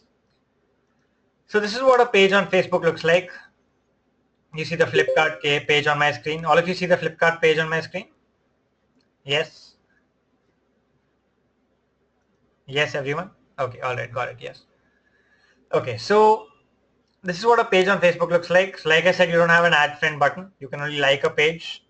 So if I want, I can just click on the like button and like a page. When I like a page, I'm telling Facebook that I don't mind receiving updates from this page in my feed, right? On top, you have the left corner, a display image, which is generally the brand logo. You have a cover picture here, right? On top, which could be anything, could be what the brand stands for, what the brand does. Could be talking about a particular campaign that the brand is running, like what Flipkart has right now. Then as I scroll down, I will see all the posts that Flipkart has done, right? All of them are here. I can see the engagement, likes, comments, how many shares, right? All that they've done. As I keep scrolling, I will see all the posts that they've done, along with when it was posted and the engagement on every post. On the left, I have a menu where I can see all about the page. So I can see their events, about. So I click on about, I can see about Flipkart, right? Basic information about the company. I can see the events, videos that they've done. All of that is here on the left, right? So this is broadly what a page looks like on Facebook. You also have a shop now button. This is a call to action button that you can customize for your business. When I click on it, it will take me to the Flipkart site to shop. This one, waiting for it to load. Yeah, it goes to Flipkart where I can shop when I click on this button. I can also message the brand if I want to reach out to Flipkart and message them for any reason. I can click on message. It will open the chat box here and I can write whatever I want to Flipkart, right? I can chat with Flipkart here. So social media is also a platform which allows consumers and users to engage with brands on a one-to-one basis. So this is a one-to-one interaction between a user and a brand when I message Flipkart from here. Right, so now this is a page that I do not manage, that I'm not an admin of. Let's look at the difference between a page that I do not manage, which is this one, and a page that I manage, which I'm an admin of, which is this one. Right? Oh, can we shop from Facebook page? Not from the Flipkart Facebook page, but yes, if you can set up a Facebook shop if you want, where you can set up a tab here where people can come and shop from there itself if you want. Right? All right. How do I create a page? How? Okay, I'm just going to show that to you in a while. Right? You have different apps for it. Right? You have different apps to set up a Facebook shop. Right? So one that you can do, hope the shop now button called SEO backlinking, which takes us in Flipkart site to shop. Sorry, hope the shop now button called SEO backlinking, which takes us. I'm not sure I got that question right. You might want to rephrase it for me. Okay, all right. So just give me 1 minute. This is.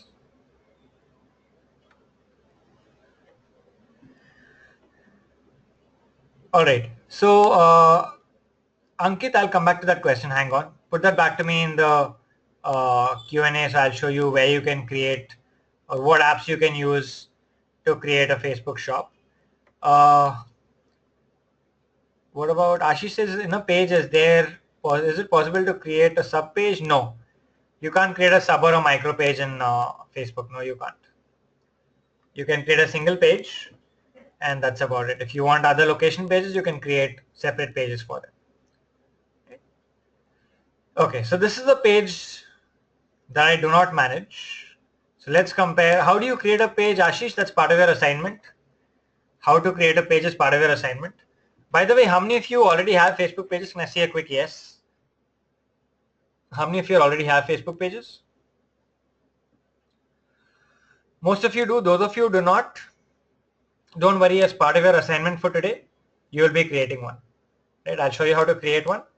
And as part of your assignment, you will create one. All right? Okay. Great. So this is the page that I manage, that I don't manage, and this is the page that I manage. Let's look at the difference. I want same as Digital Vidya and Flipkart. Yes, so I'll show you how to create a page for yourself. Yes, that's right. All right. So on Flipkart, I don't have an admin bar on top. Right here on the Digital Vidya page which I manage, I have an admin bar on top, right, with insights and settings. I don't have that menu here. So on a page that you manage, you will see this admin menu bar. Then as I scroll down, I can see all that we posted. Another key difference here is that apart from just seeing the engagement, I can also see the reach, right? I can't see this reach for Flipkart. Flipkart, I can only see how many people have liked, commented and shared. I can't see how many people have reached or how many posts that people have reached, right? Here on Flipkart, I can't, here I can. So you can see for every post how many people that post reached. You can see it for all the posts that you want to locate it for, right? Every post you can see this post reached 3,000 people, this post reached 1,000 people, right? This post reached 900 people. You can see all of that here. At Flipkart, you can't see it. These are some of the basic differences between a page you manage and a page you don't, right? So since you manage it, you get access to more insights and more data. And most of the insights come from the insights section, right? So I'm not going to click on insights here. And this will show me all the data and analytics about the page, right? Why are these insights important? Why do we need analytics in the first place? All of you, why do we need analytics in the first place?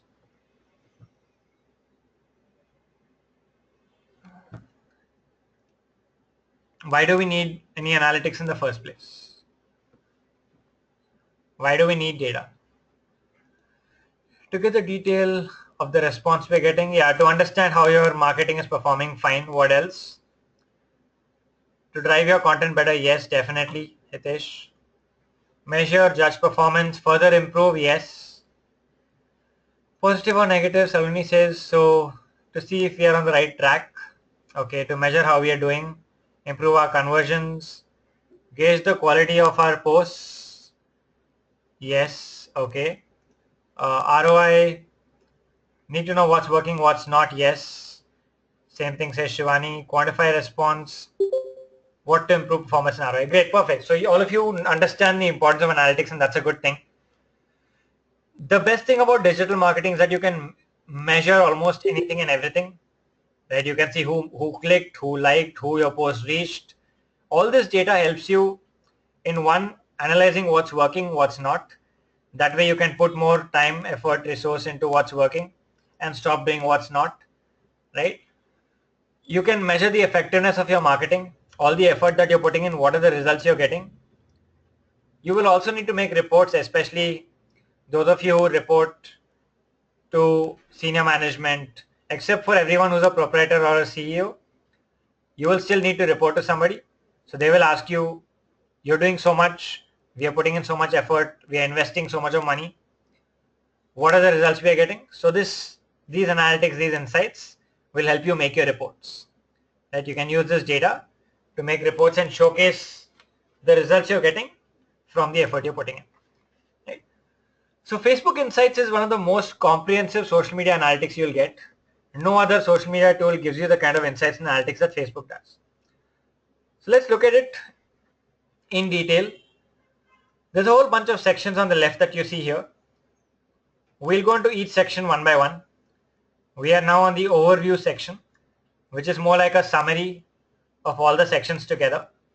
This is just, you can see the last 7 days, 28 days.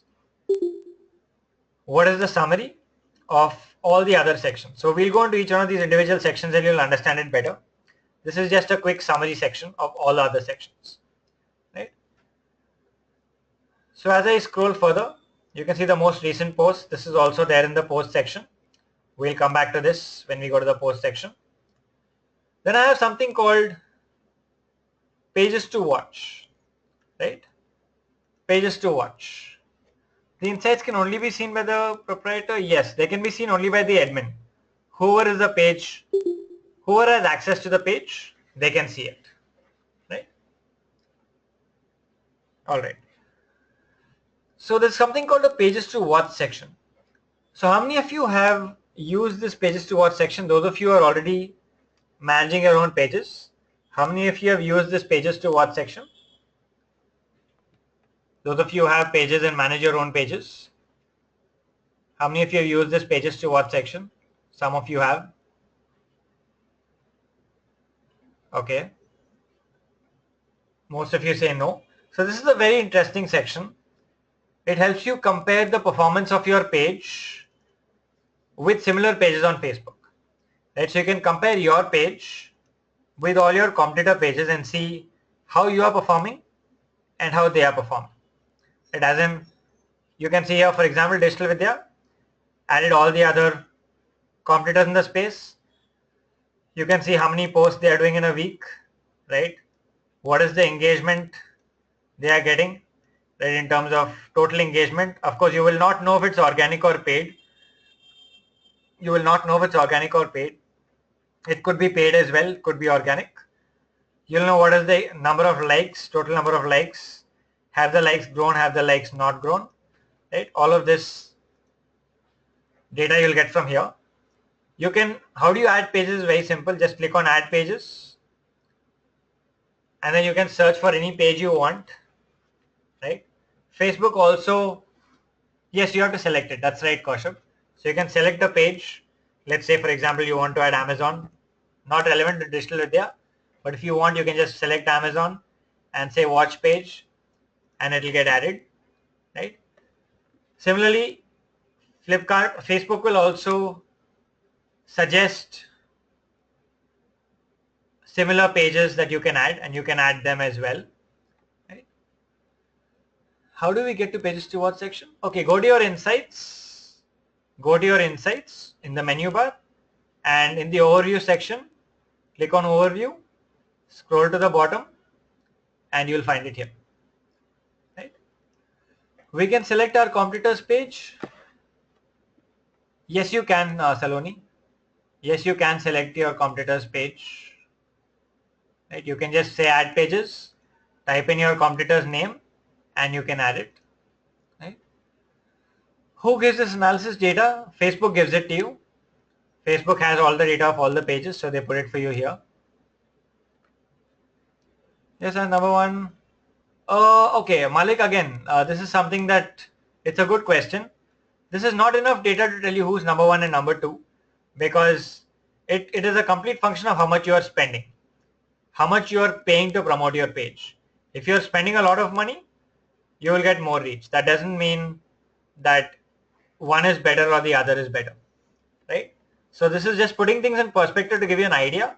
So this will give you an idea. For example, we know that DSIM is spending a lot of money, right?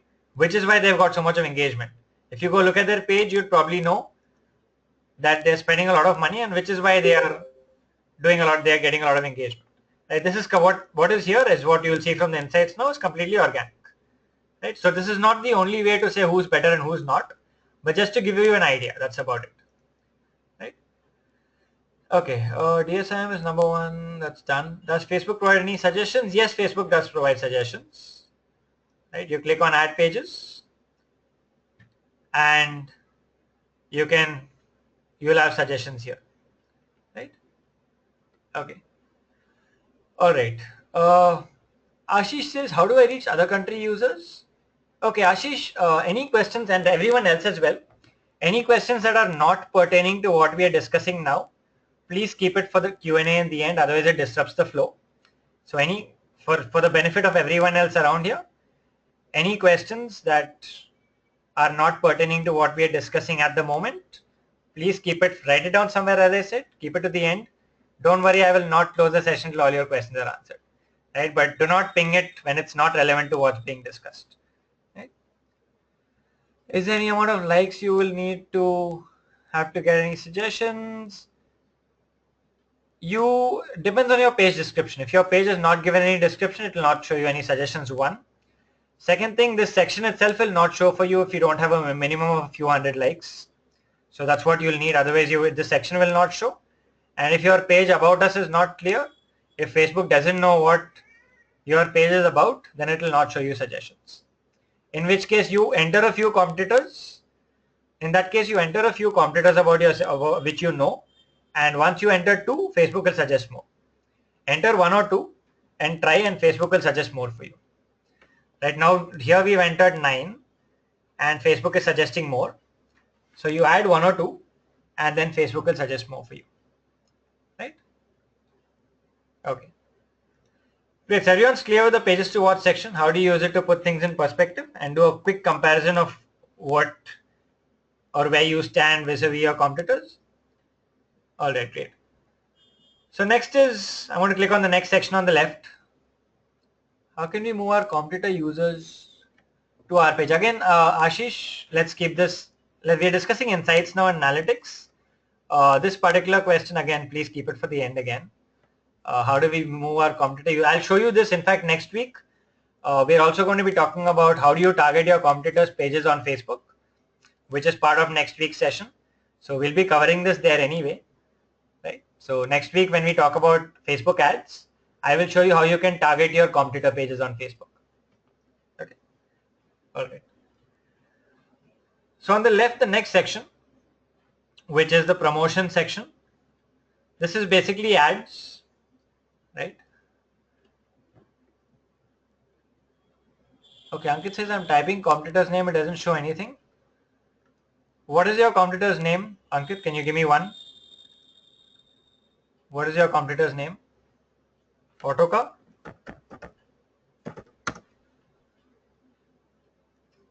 Overdrive?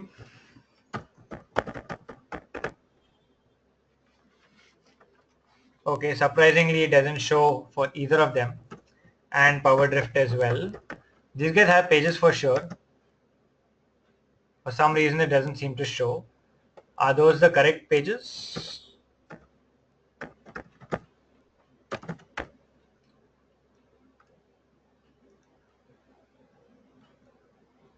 Autocar India, is that the one? Is this the one? Autocar India? Yes? Okay. Let's go back and let's check again. Yeah, here. It just showed.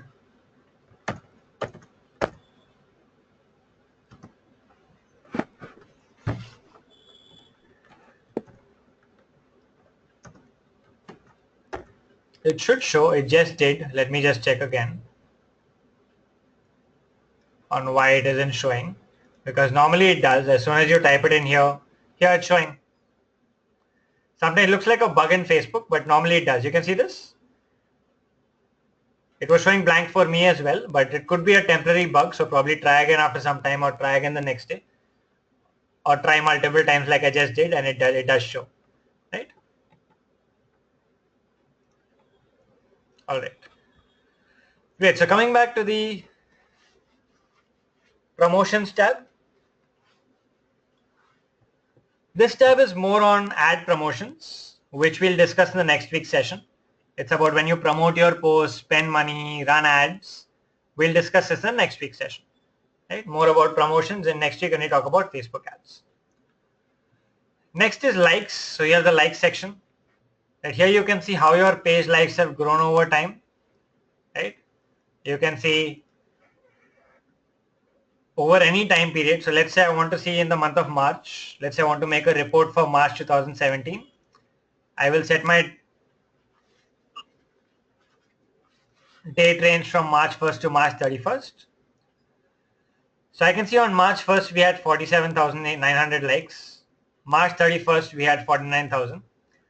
So I can see that we've added about 1,500 likes in the month of March. So this will give me an idea of am I on track, am I not. Let's say my objective was to add 2,000 likes in March and I added only 1,500.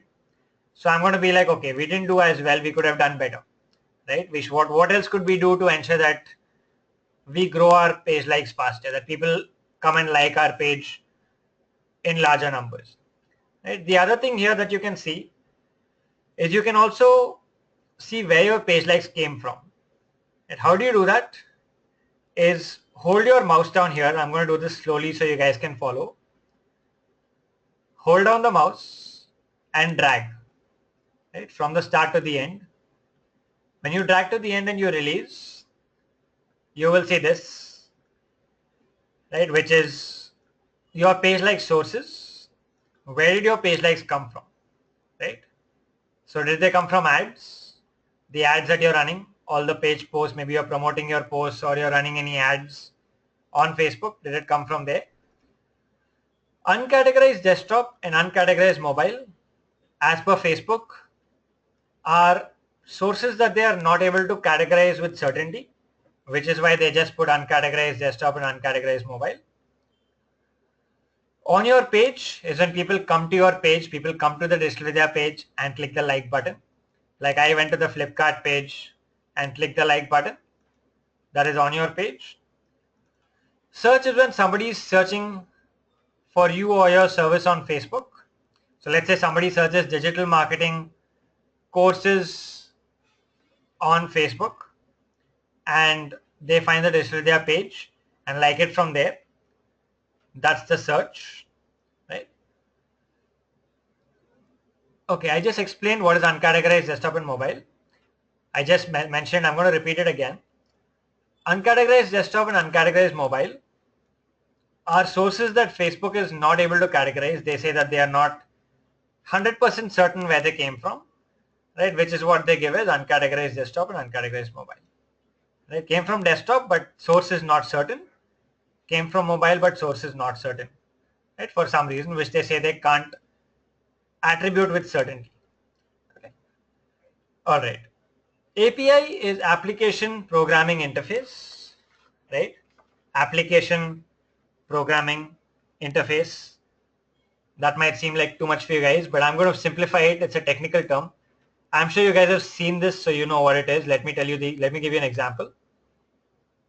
So you guys have gone to websites and you guys have seen the like button on websites where you go and they say like us on Facebook. You go to a brand website, it will say like us on Facebook and you can like from there itself. Yeah, all of you have seen that? Where you go to a website and you find like us on Facebook, a button that says like us on Facebook. Yeah. So anything that comes from outside of Facebook, through any of these buttons that you have, the like buttons, the share buttons, all these are called the API. They come through the Facebook API. All of these external buttons outside of Facebook, from where you can interact with Facebook posts and Facebook pages, are called the API. Right? Okay. Then you have page suggestions. Right? So anyone, let's say your friend liked a page and you get it in your feed saying your friend has liked this page. So that's a page suggestion. And if you like it from there, it comes here. Right? The other thing is your posts, right? Your post. So you have a post on Facebook like this one, and I can click here on like page. So if I like it from here, then it's called your posts, right? So you can see the different sources of your page likes. Where did they come from? all that is here, right? So that's what you get. That's the data you get from here to understand where exactly your page likes are coming from. How the tab comes? Okay, yes, Saloni wants to see how the tab comes. So click here and drag to the end and release, right? You'll get this tab. Okay, all right. Facebook KPIs. Okay, Malik, what is the background of that question? You'll have to explain that to me. What is the background of that question? Where is that question coming from? All right, so while Malik comes back, as I scroll below, I can also see on a daily basis how many organic likes am I getting, how many paid likes am I getting, how many unlikes am I getting, and as a net, what is my net likes growth on a daily basis, right? On a daily basis, okay? Now I can also see here that I'm getting on an average 5 to 6, 5 to 10, 5 to 7 unlikes daily, right? Now, why would people unlike a page? Why would people unlike a page? Hitesh says, does API mean traffic only from websites? Traffic from anywhere where the Facebook API is being used, which is generally traffic from outside of Facebook. Let's put it that way. Traffic from outside of Facebook. Right? Okay, what do we have? You guys are saying because we don't appeal to them anymore, no longer relevant, users don't agree, they don't want those types of posts again. Right? Unlike a page when posts are not of use to unlike a page when the posts are not of use to us anymore. Right. So there are multiple reasons why people might unlike a page. Let's say they liked, in this case, a digital media page maybe 6 years ago when they were interested in digital marketing. Today they are not interested. They could possibly come back and say, okay, I'm not interested in this content anymore, let me unlike it. Or if the posts are not relevant, content is not relevant, or they don't like the brand anymore, or they are unhappy with the brand, multiple reasons why they would unlike a page. Also, if there are any fake accounts that Facebook finds, Facebook removes them. Right? These are unlikes. Now, it is normal for a brand to have these unlikes. Right? Most brands would have a small number of unlikes coming on a daily basis like this. Right? As long as these unlikes are a small percentage of these or of your page fans, let's say in Digital Vidya's case, we've got about 45,000, 50,000 likes, and there are 5 to 7 unlikes every day. That is fine because it's a very small percentage of your fan base. And as long as your net likes are very positive, like all the net likes are high, it doesn't matter so much. But let's say you're a small page, right? Let's say you're a small page, okay? And you've got only 1,000 likes. And if every day you're losing 10 likes, that means in a month you lose 300 likes and your page, your community size is going to get smaller. It's going to keep getting smaller over time. In which case you will have to take action and check your content and see why are you losing fans at that pace, right? Why are so many people unliking your page, right? So that's why checking these unlikes is important. Like I said, if they're a small number in proportion to your page size, then it's okay. But if it is a massive number, you need to check your content strategy and understand the reasons why people are unliking your page. Okay. All right. Hitesh says my page doesn't have an API on my website or other, but it still shows 44% likes from the API. Are you using, okay, Hitesh, are you running any ads anywhere? Are you spending on Facebook? Are you running paid ads? No, nothing at all. And apart from that, are you running any promotions? No, nothing. No paid ads, no promotions. Have you used the Facebook button anywhere else on an app, on a website? Have you run uh, any promotions outside of Facebook anywhere? Never? Then it's unlikely. Then I'm surprised that you have 44% coming from the API, because in normal cases it would not. Right? It's actually quite surprising that you have that big a number coming from there. That'll have to be investigated from where it is coming. But otherwise, if you have not done any of these, then it's unlikely that you have such a big percentage coming from there. Right? We could probably discuss this later and figure out where it could possibly be coming from. Kaushik says, can you please explain page suggestions? Page suggestions are when your friends have liked a page and you see it in your feed and it says your friends A and B have liked a page. You guys have seen that? That's a page suggestion. Right? Okay. Okay, this is a very small page, then it's possible. It's a very small page, then your absolute values will be really low.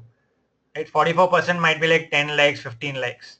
Yeah, in that case, that could also be because of probably a couple of fake accounts here and there, or some suspicious activity coming from some fake accounts. That's possible. Right? If it's a small page, then that's definitely possible. Otherwise, 44% is too big when you've not done any paid ads, any promotions, or anything else. Right? Okay. What's the full form of API? Is Application Programming Interface. Yeah. Okay. Thanks, Rohit, for helping out. Shivani says, I have a page of my photography on Facebook these days. It shows me notification of number of views, but when I click on it, I'm not able to see who viewed it. Okay, there are no they're not showing that anymore. Shivani, they're not showing that anymore. Facebook has stopped showing that part of the data. So you won't find that otherwise. Okay. All right. So when my page suggestions percentage is very high, it means my page has been suggested that much? That's correct, yes. It means that your page has been suggested by people who have liked it, or it has been shown in the newsfeed as a suggestion. Right? Okay. Great. For small pages, the percentages will be very skewed, like we just saw in Hitesh's case, because when pages are small, absolute numbers will be low, but percentages will be very skewed. Okay. Next is where your page likes happened. This is the same thing as that what I just showed you. This is in more pictorial or visual form. You can see Uncategorized Desktop, on your page, search, right? Where did it come from? And this is the same as this data, which I just showed you. You can choose whether you prefer seeing it this way, or you prefer seeing it this way. I normally prefer the other one because it's easy to read compared to this. This is quite difficult to read when you want to take a quick look, but it gives you the same data again. Right? So that's the page likes section. Next is the reach section. Right? Reach section. Ashish says, I like various pages, but since the last 2 to 3 years, I'm not getting their updates on my wall. Why, even though I like the page, should I get a regular updates from that? Not necessary, Ashish. We just discussed the algorithm, right? We just discussed the algorithm. Yeah, that Rohit has answered your question. Didn't we just discuss the whole concept of the algorithm, that you will not see updates from all pages you liked? You will see it only from some pages based on your interactions, based on your interests. We just discussed the whole concept of the algorithm, right? Clear? That answers your question of why you don't see updates from that page you liked 3 years ago. Because you've probably not interacted with them. Probably because you're not interacted with anything similar. Because probably you never interacted with them when they posted earlier. Right? Okay. All right. So this is the reach section. This will give you the total reach of all your page posts and your ads, right? Organic and paid. So you can see organic reach, right? And you can see the paid reach both. Depending on how much you're spending, the paid reach will be a lot. And organic reach is what you're getting for free, right? The more you spend, the higher will be the paid reach. This includes your ads as well. This includes your ads as well, right? The ads which we'll discuss next week, this includes that as well.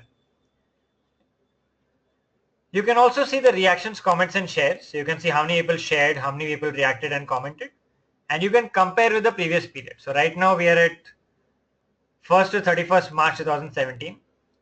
If I click on shares, I can compare. So I can see in Feb 2017, we were getting an average of 357 shares. In March, we dropped to 80.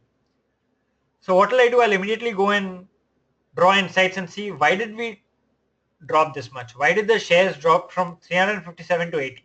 What did we do wrong? What content that we posted in March did not work? Right? Immediately you'll go and analyze all this. Why did our average shares on the page drop so much from February to March? Right? Was it that the content was not engaging? Was it that what did we do so well in Feb that we did not replicate in March? Right? So all this data will help you think, draw insights, right? Take decisions. Always remember that data without insights is pure numbers. Unless you're drawing insights from them, unless you're taking action on those insights, data is pure numbers and is of no use. Right? Unless you're thinking and drawing insights, analyzing what's happening.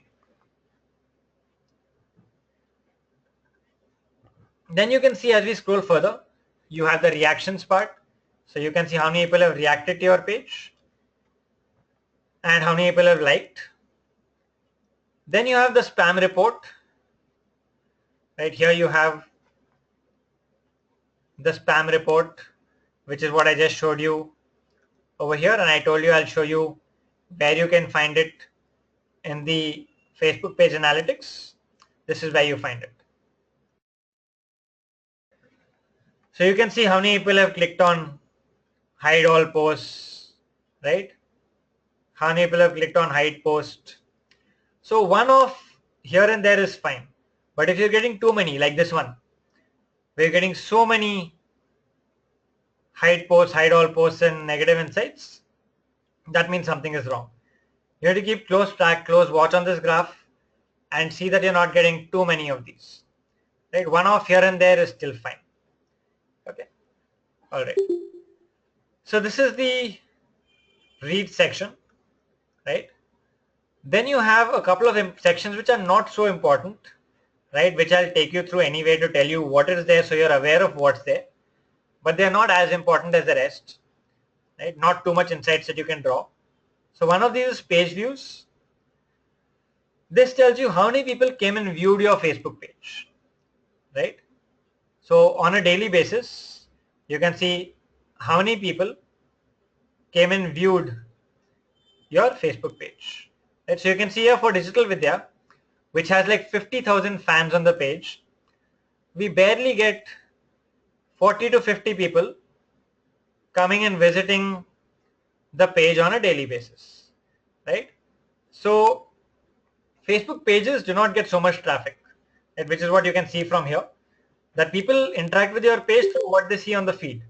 People rarely come to the page itself, right?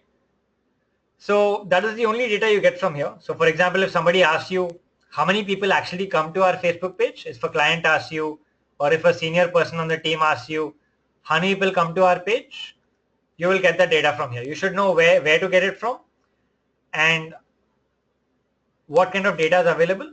But apart from that, not much you can use this data for. Right? Next is actions on the page, right? Which is how many people clicked on the buttons, the call to action button. How many people clicked on your phone number in the about section? How many people clicked on your website in the about section? Right? So you can see here, in the last 1 week, there are 0 direction, 0 phone number, 0 website clicks. And all you have is some clicks on the call to action button. Right? So for a page that has 50,000 fans, in 1 week only 4 people are clicking on the call to action button. Right? Similarly, virtually nobody has clicked on the website, phone number and directions. Right? So again, not much data, not much insights you can get from here, except that you can check. For example, if somebody asks you how many people are clicking on this button, you can get that from here. Or how many people are clicking on your phone number or website on Facebook, you can find that from here. Otherwise, not much you can get from this section as well. Next is the post section. Okay, Nidhi says can't hear. Audible to everyone else? Quick check, everyone else audible? Yes, okay. All right, thanks. Thanks guys. Okay, this is the post section. This is one of the most important sections in Facebook Insights, by far the most important, right? Because this helps you analyze more than anything else the performance of your content. On the top of this section, you have the same graph that we saw earlier, this graph that I told you on what time of the page your audience is online the most. So you can find that graph here, right? So this is where you find, if you're wondering where do you find this graph, this is where you find it in your insights section. Under the posts tab, you find this data. When I scroll further, I will find a list of all posts that my page has published in chronological order, right? In the order in which it has been posted. So you have 8th April, 7th April, 6th April, 5th April, 4th April. Right? I can see all of them. Right? I can see all of them along with the reach data and the engagement data. Right? Reach and engagement. So this is a good way for me to understand what content of mine is performing and doing well and what content is not. So what I'm going to do now is I'm going to click on reach here and I'm going to sort the content by reach. Right? So I've clicked on reach. So now I've sorted the content to see which posts of mine have got me the best reach. Right? So I'm going to click here and you can see that the average reach for the Digital Vidya page is about, let's say, 1,000 people.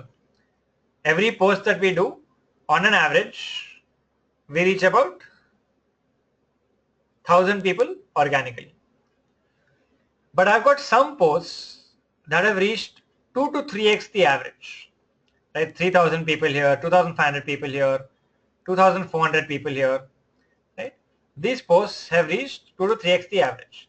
So what will I do now?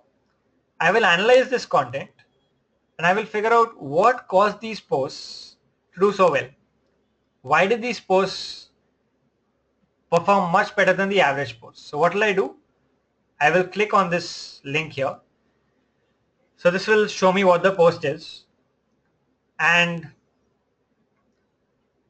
I will analyze why did this post do well? What caused it to reach 3,100 people when all the other posts normally reach only 1,000? So I'm going to leave it to you guys. We discussed different ingredients that social content must have. That, like we said, for content to work, it needs to either inspire. So I'm going to put it down for you in the chat box. We discussed this earlier. So content needs to do one of these 5 at least. Inspire, inform, right? Educate, entertain, or draw an emotional connect, right? Which is what we discussed. It needs to add value to people, right? Needs to add value in some way, inspire them, educate them, inform them, entertain them, or emote is make them feel something, trigger an emotion, make them connect, right? So what made this post reach 3,000 people? What made this post reach 3,000 people? Tips for a Google certification, added value, make them connect. What else? What made this post? Shares, okay. It shares information, okay. What else?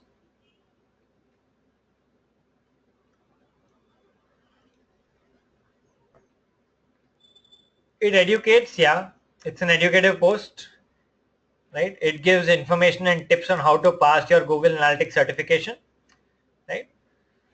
Simple, direct, what the user wants and can keep for future too. Good point, Raksha. So let me ask you as a question. Is this post relevant to Digital Vidya's target audience? Is this post relevant to Digital Vidya's target audience? Yes, of course. Digital Vidya's target audience are people who are aspiring digital marketers, want to get into digital marketing, want to learn digital marketing. As part of that, they are all looking at learning more in the space, clearing certifications, right? Looking at how they can learn more, how they can advance in their career by taking different exams. Given that, almost all of them would find this interesting in terms of informative, educative. Let's take a look. So if I was there, I would say, okay, let me see what are the tips. I'm going to give my analytics certification. Let me check what are the tips. What can I do? How can I clear it in one shot? Right? So because of that, it got a lot of interactions. A lot of people clicked on it. And as we saw, More engagement, more reach. Because this post got a lot of people to click on it, 120 people clicked on the link on the post. Because of all this, it got a lot more reach, right? So just like how we analyze this one post, what you should do for all your individual pages is go to your post section, take every single post here, at least the top 10, top 10, top 15, which have got you the most organic reach, and see why did the post work, right? What caused the post to work? Why did it get so much reach? Learn what works, what connects with your audience, and then do more of it. Right? It's all about finding what's got you success in the past, doing more of that, finding what didn't work and stop doing that. It's as simple as that. All this data helps you in moving in that direction. Right? Okay, so that's the post section. Similarly, you'll analyze all the other posts. Ask yourself this question. You will sit with your team. If you don't have a team, you will sit, open each one, brainstorm, take notes. Okay, this worked, this didn't work. And that's how you keep getting better. Right? Okay. Next is the event section. So if your page ever hosts an event, you will find data about the event here. Then you have the videos section. So if your page has posted any videos, you can see the number of views you're getting, organic and paid views. You can also see 10-second views. And if you have any top videos, you can see that as well. Then you have the people tab. This will tell you more detail or give you more insight into who your audience is. Who are these people who liked your page? Who exactly are they? So it'll give you the gender, the age. So you can see it says 20% women, 80% men. Right? Not sure why there's so much of a gender skew, but that's how it is. Then you've got 18 to 34, which is again valid. Most of Digital Vidya's participants are in this age group, either wanting to switch careers or professional advancement or learn more about digital, right? So that's what you can see from here. You can also see where they are located. So India, which country? India, US, UAE, which cities? Mostly the top metro cities: Delhi, Mumbai, Bangalore, Hyderabad, Pune, Calcutta, Ahmedabad, Lucknow, right? So this is some insight into who your audience is. Right? To get an idea of the demographic breakup of your page's audience. You get that from here. Then you have the messages tab, the last one, where you can see all the people who messaged you, right? You can see how many messages you've had, how many conversations, how quickly do you respond. So Digital Vidya on an average has been responding once in 2 to 3 days, which is what you see here. Response time will vary from brand to brand. Some brands would respond within half an hour, especially e-commerce, where you are expected to respond really quickly. There it is a shorter time. And some brands where it is not so critical, you can even respond over a day or two. So depending on your brand, this will give you what your response time is. It will also tell you if you marked any conversations as spam, blocked conversations, or deleted conversations, right? Oh yes, okay, Ashish has a good question. He says that my menu here is not showing a local option. So some of you in your own pages will see a local below this, like Ashish is saying, right? How many of you, anyone else who sees that? Ashish sees it. Anyone else who sees a local option? Anyone else? Avinash also? So those of you who have local business pages, right? Those of you who created local business pages, you will see it. Those of you who don't have local business pages, you will not see it. So all of you have created a local business page where you are an offline business, most probably an offline business, or you're a business that has an offline setup, then you will see a local tab there. The local tab will basically give you an idea of users around you. Who are the people around you? So within, let's say, a 3-mile radius of your business, who is there? Who can you target? Right? What is the breakup of the audience there? Right? Local means, yeah, city based. Yes, that's right. Can you share the option where we set? Yes, I'll show you this. When I show you how to create a page, I will show you where you pick that up from. Right, Ashish? I'll show you that. When I show you as part of the assignment, when you create a page, I will show you that. All right. Okay, so that's the insights part. We've gone into every section, looked at it in detail, and analyzed, looked at what is the different data that Facebook give us. Facebook gives us in terms of all the marketing that we do on Facebook, from reach to impressions to page views to actions to post data. Right. So everyone clear with the insights bit? Can we move on to the next section for the day? Kaushik says generic posts are sent to only your friends or can be targeted to others as well. Generic posts are sent to people who liked your page. Right, Kaushik? Posts from your page are sent to people who have liked your page. Right? Who have liked your page. Not to your friends. If your friends have liked your page, they could see the post in the feed. Right? All right. Ashish says, how many reports we get via insights? How many reports we get via insights? All this, what you see here is all that you get. Also, one more thing that you guys need to know is in the overview section, you can also export this data. So you have an export link here. If you want to export to Excel, yes, Rohit, perfect timing. I was just coming to that, right? So you click here on the export and you can export your page, post or video data in Excel or CSV format for up to 6 months. Up to 6 months of data you can export to Excel. So those of you who love Excel, love pivots, love filters, love playing around with numbers in Excel, love making your own charts and your own graphs. You think, okay, Facebook's graphs are not pretty enough. I want to make my own graphs.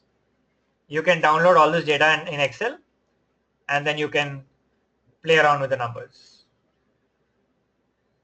Okay, all right. What do you mean fans on people option? Sorry, what does that mean again, Ashish? What do you mean by fans on people? What does that mean? I'm not sure I got the question right. Could you rephrase that question for me, please? Fans on people, what does that mean? I'm not sure I got that right. People menu option? I showed you this, right? The people menu option. This is basically who your page audience is. People who liked your page. Who is the audience in terms of their age, their gender, their location? This will give you that. Right? Okay, delete conversations. Anyone who's managing the page can delete it. Anyone who's managing the page. Oh, okay. Your fans. Your fans means people who liked your page. People who liked your page, Ashish. So 20% of people who like the Disclosure page are women. So Disclosure page has 50,000 likes. Out of that, 20% are women. Got it? Out of 50,000, 20% are women, 80% are men. Clear? Okay, great. All right, great guys. So let's move on now that we've seen what are the benefits of creating a business manager account. Okay, Vishal, as I said, any questions that are generic, please keep it to the end so we don't disturb the flow. Anything that's pertaining to what we're discussing now, please pull it up now. Anything that's not relevant to what we're talking about now, please keep it to the end and we'll discuss it then. Don't worry, like I said, I will not close session till all your questions are answered. But please, before pinging a question in the chat box, ask yourself, is this relevant now? Is this not relevant now? If it is relevant now, drop it on the chat box. If it is not, please note it and keep it for later. Right? Okay. So we've seen a page demo, right? We've seen insights, right? We've gone through all the insights live on a live demo. What we look at now is best practices on content, right? So far since the morning, we've looked at it from a more, let's say, perspective of understanding fundamentally how do we approach content, how the algorithm works, how do we look at engagement, because engagement will get us more reach, and how does this ensure we get more brand visibility. What we look at now is a bunch of examples that I'm going to show you, and all of us here will brainstorm together and analyze why the content that I'm going to show you worked, right? Why did this content get so much engagement? And then we'll apply those learnings to our own businesses and brands, right? We'll see what can we learn from this content and how do we apply it to the content we create for our own brands and our own businesses. Okay.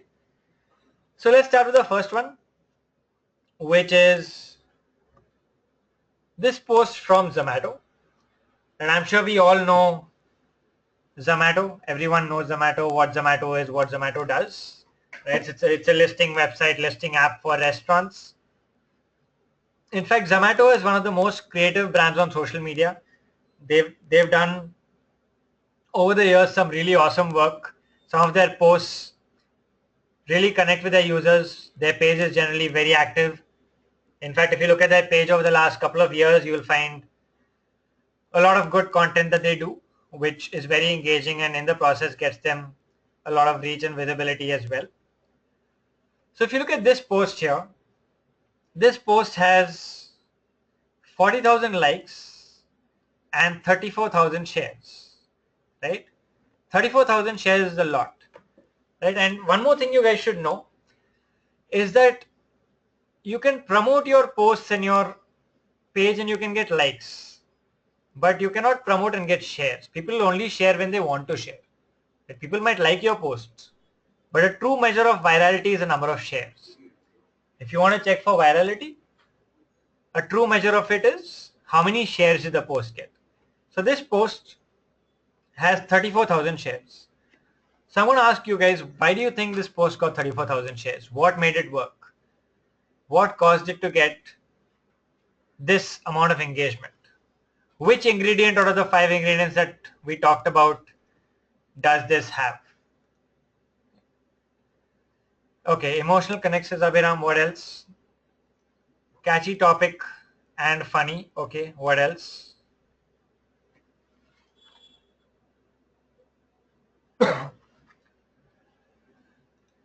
Information. Okay. Entertaining says Ankit. Entertainment says Paul. Interesting content says Avinash. Informative and interesting says Lata. Looks visually appealing says Raksha. All right. What else? Anything else? Different comments about vegetarians that clicks. All right. The fact that it targets vegetarians, which is a huge percentage in India. All right. Subjective topic, criticism, relevant. Right. Okay. All that is fine. Just to sum up what you guys have said. In fact, this post, apart from being informative and fun and entertaining, it's also humorous. It probably makes you laugh at some things as well. Apart from that, the most important aspect which made this post work is what Abhiram mentioned earlier as well, is the fact that it immediately connects to it. Right? It's something that people can relate to. It's so relatable. Let's say you're a vegetarian and you see this post in your Facebook feed and you read this and it says, you immediately relate to it and you think of all those times in your life when you've gone out for a meal with your non-vegetarian friends and they ask you this question that, okay, leave the chicken, take the gravy is vegetarian. Or like, where do you get protein from? Only eating dal? It's stuff like that. You immediately connect to it. And what happens then? You immediately want to share it with your friends. You want to tag your friends in it. You want to share it with your non-vegetarian friends and say, see, this is what you tell me all the time. Right? That ability to trigger that emotion in you to want to share. That feeling that, oh my God, I've been through this in the past. I've like so gone through this and I can immediately relate to what's happening. Right? That feeling which triggers the share. Not just vegetarians, even non-vegetarians. Right? Immediately they look at this post, they're like, oh my God, I've said this, all of these things to my vegetarian friends. And you immediately want to share it with your vegetarian friends and say, see, I've told you all of this so many times. Right? So it connects to both, connects to vegetarians, connects to non-vegetarians, wants them to share, wants them to tag their friends, wants them to have a conversation around it with their friends, right? This is the kind of content that really works, right? Anything that can connect emotionally and make people relate to it is by far what really works on social media today. At almost every example that I will show you will have something in it that triggers some emotion, and that's what caused it to go viral or get shares. In fact, henceforth, whenever you guys are active on your Facebook and you look at something that got shared, always start looking at it from a marketer's perspective. Look at the content, analyze it, say, why did this post get so many shares? What caused it to get shares? At least that's what I do. When I go through posts on my Facebook, when I see something that's got like thousands of shares, I immediately stop and think. I'm like, okay, what caused it to work? What did it do right? Why is this post working? And you'll find so many learnings that you can apply to your own content plans. Okay, let's look at another example. Now these are two examples of product posts, right? These are from Fast Track. So most of you know Fast Track. Now these are product posts, but despite being pure product posts, there is something in these posts that make them work. What do you think that is? These are pure product posts, right? Despite being product posts, there is something in these posts that make them work, that make them stand out. What's that?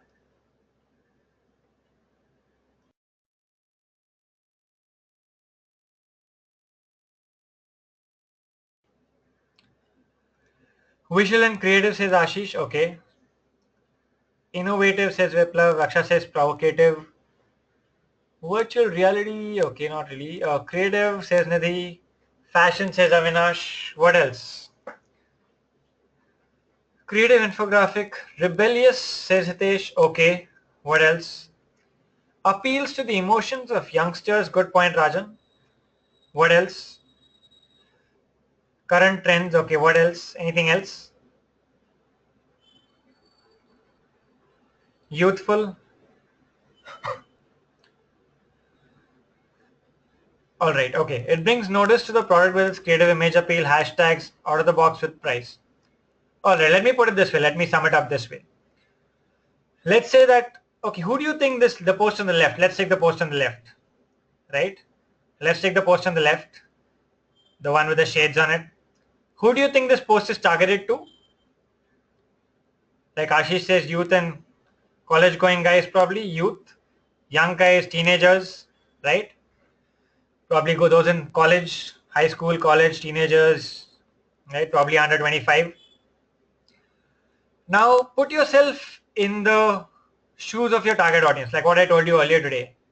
Put yourself in the shoes of your target audience. Think like your target audience and say, let's say that I'm a teenager in college and I'm browsing through my Facebook feed and I find this post. Right? The first thing that I'm going to do when I look at it is I'm going to stop, and it probably is going to make me feel like this is so cool. And it triggers that emotion. Like I'm going to be like, wow, this is so cool. And I'm going to be like, wow, I want this for myself. I want to get this for myself. What would I do? I'd probably share it with my friends and say, I'm going to get this for my birthday, right? Or I want this for my next birthday gift. Or, I'm going to get these shades and also get that hairstyle. And I'm going to do both together and look like this. This is going to be my next look, right? So the fact that despite being a product post, it still triggers emotions. It still catches. It still gets people to be like, oh my God, this is so cool, right? Not just that, all these posts, are these posts anywhere saying buy now, shop now? Is it saying 10% off? Is it calling out a discount? Is it calling out any of that? No, right? In fact, the price is not even the focus. The price is in one small corner, right? Price is not the focus at all. The focus is on triggering the emotion of, I really want this, and the price is in the corner. If you want it, the price is there, right? The point is that direct sales posts do not work on Facebook pages because nobody wants to be directly sold. Right? Nobody is on social media primarily to buy. Right? Especially when you're posting to your Facebook page, posts that are salesy do not work, and I do not recommend any direct sales posts on Facebook pages. But if at all you have to do it, this is an example of how you can make even your sales posts look creative, look better. Right? There is irony of sales, right? That everybody wants to buy, but nobody likes being sold. Nobody likes people coming and selling to them, but at the end of the day, everyone wants to buy stuff. Right? This post does just that. It makes you feel like you want to buy without directly selling to you. So if you really want to do product posts on Facebook, you want to try something like this where it triggers emotions and makes people want to buy rather than directly trying to sell them in their face. Right? So that's an example of product posts when you have to do them. This is how you can probably do them right. Okay. All right. Next is topical content and current affairs, right? So anything that's topical, anything that's in the news always works. Right? Even few months back during demonetization, you had a lot of brands taking it on, talking about it because it's already trending. People are already talking about it.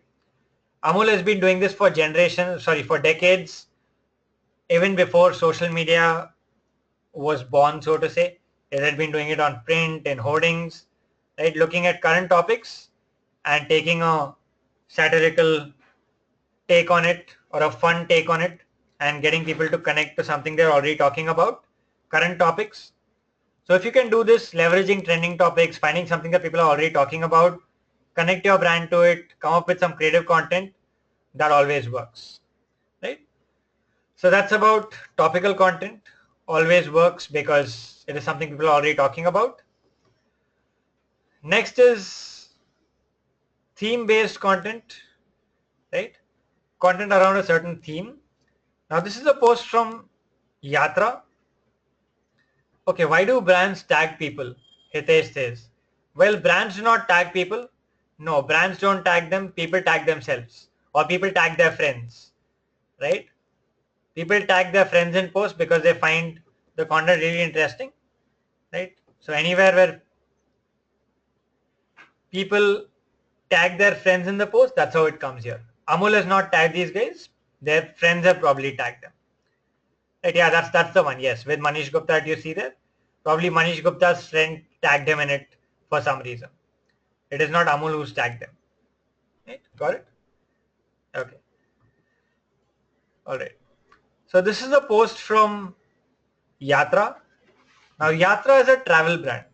I'm sure we all know what Yatra is. Yatra is a travel brand. So I'm going to ask you a question. Why is Yatra posting content around food? It's a travel brand.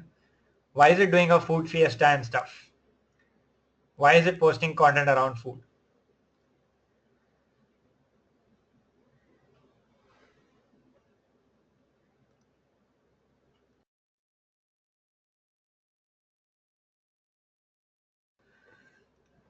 Because it provides hotels with food, food in airplanes.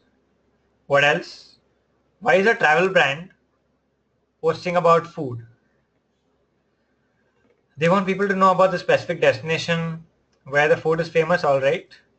Because during travel, everyone wants delicious food, yes. Information on various cuisines, says Abhiram, yeah. When you travel, you get to taste local food. Food motivates people to travel, yes. Promoting a destination where it carried, okay, it's interactive. Food is not the major concern during travel, yes. Food is the root cause of travel, all right. Yeah. So, yeah, so basically travel and food go hand in hand, right? Travel and food go hand in hand. When you travel, you want to try the local food, right? Food is one way. You want to travel there because you want to eat the local food there, right? So the point here is that as Yatra, if you were managing Yatra's page, for example, and if you were thinking only about travel, if you were thinking only about travel, you would probably do posts around travel tips, places to visit, right? Untouched places that you would not have seen. You do like frequent traveler tips, right? Getting probably best credit cards for travel, that kind of stuff. But when you think laterally, right? When you think of what else would my audience interact with, apart from travel, what else would interact with them? What else would they connect with? That's when you will come up with a lot of other interesting ideas that you would have missed out otherwise. So the point here of the learning from here is think laterally. Don't just think in one direction. Think of what else would engage my audience. Apart from what my brand is about or what we sell in our products and services, what else does my audience like? What other content would they really engage with or interact with, and give them that. Just like how Yatra said, okay, let's try food because food is a part of travel. The learning is always think laterally and don't think in just one direction. Okay, next one. Should a brand wish its audience on festivals? Yes or no?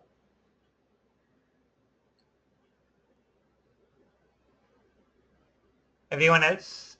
Everyone agrees? No? Yes. Okay. Everyone. That's. I think that's a unanimous yes. So why should a brand wish its audience? Now that everyone says yes, why should a brand wish? Okay. Why? Why should they wish? Everyone says yes, all right, but why? Emotional connect to show the brand cares. Yes. For better connect. Yes. Personal touch. Yes. Cultural connection shows a relation. Makes us connect to the brand. Humanize itself. Right. Socially, culturally, and religiously connected customers. Yes. Right. Perfect. I think yeah, everyone's on the right lines.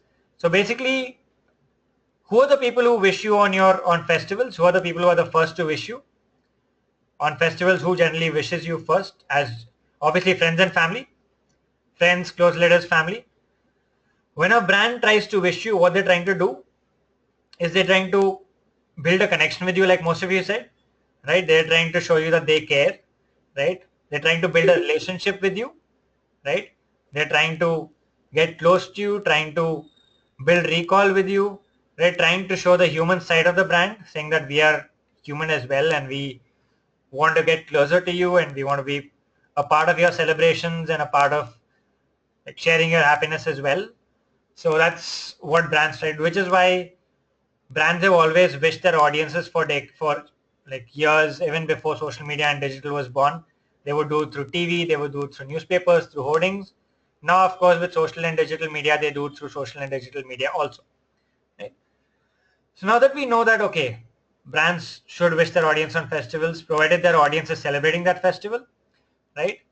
And why they should do it is also something that we've seen. Now, if you look at festive post content, like for example, the Flipkart post here, it has been done differently. It's a rangoli made out of the Flipkart logo, right? Every brand is going to wish its audience on festivals, right? Every brand is going to do it because they know they should do it. So how do you stand out from the crowd? We know that Facebook filters the feed. If everyone on, let's take a festival, let's say it's Diwali, and every brand is wishing its audience on Facebook, how do you ensure that your wish gets the most reach? How do you ensure that your post or your wish is going to get in front of the most people? How do you ensure maximum visibility? Every brand is going to do it, right? Thousands of brands are going to wish their audiences happy Diwali. How do you ensure that your brand cuts through the clutter and gets in front of people? How do you do that? How do you do that?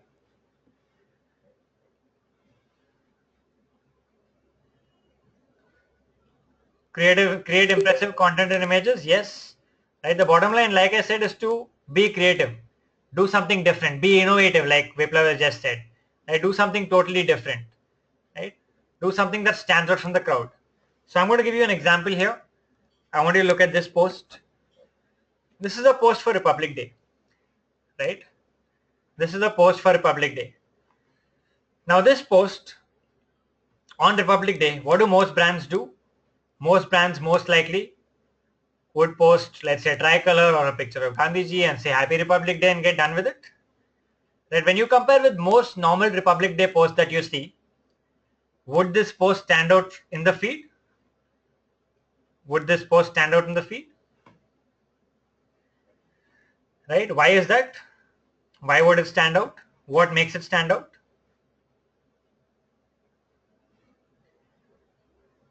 It's different, okay. What else? It's innovative, creative. It's a GIF, it's an animated GIF.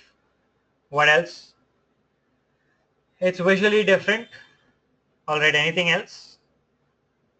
What else makes it stand out? Freedom fighters, it's thanking those that you have independence because of it. So it's again emotional, showing gratitude. Okay, perfect. Right, that's one more thing that I was looking for. So the first thing, of course, it's animated. It stands out from the crowd because it's animated. It's a GIF, right?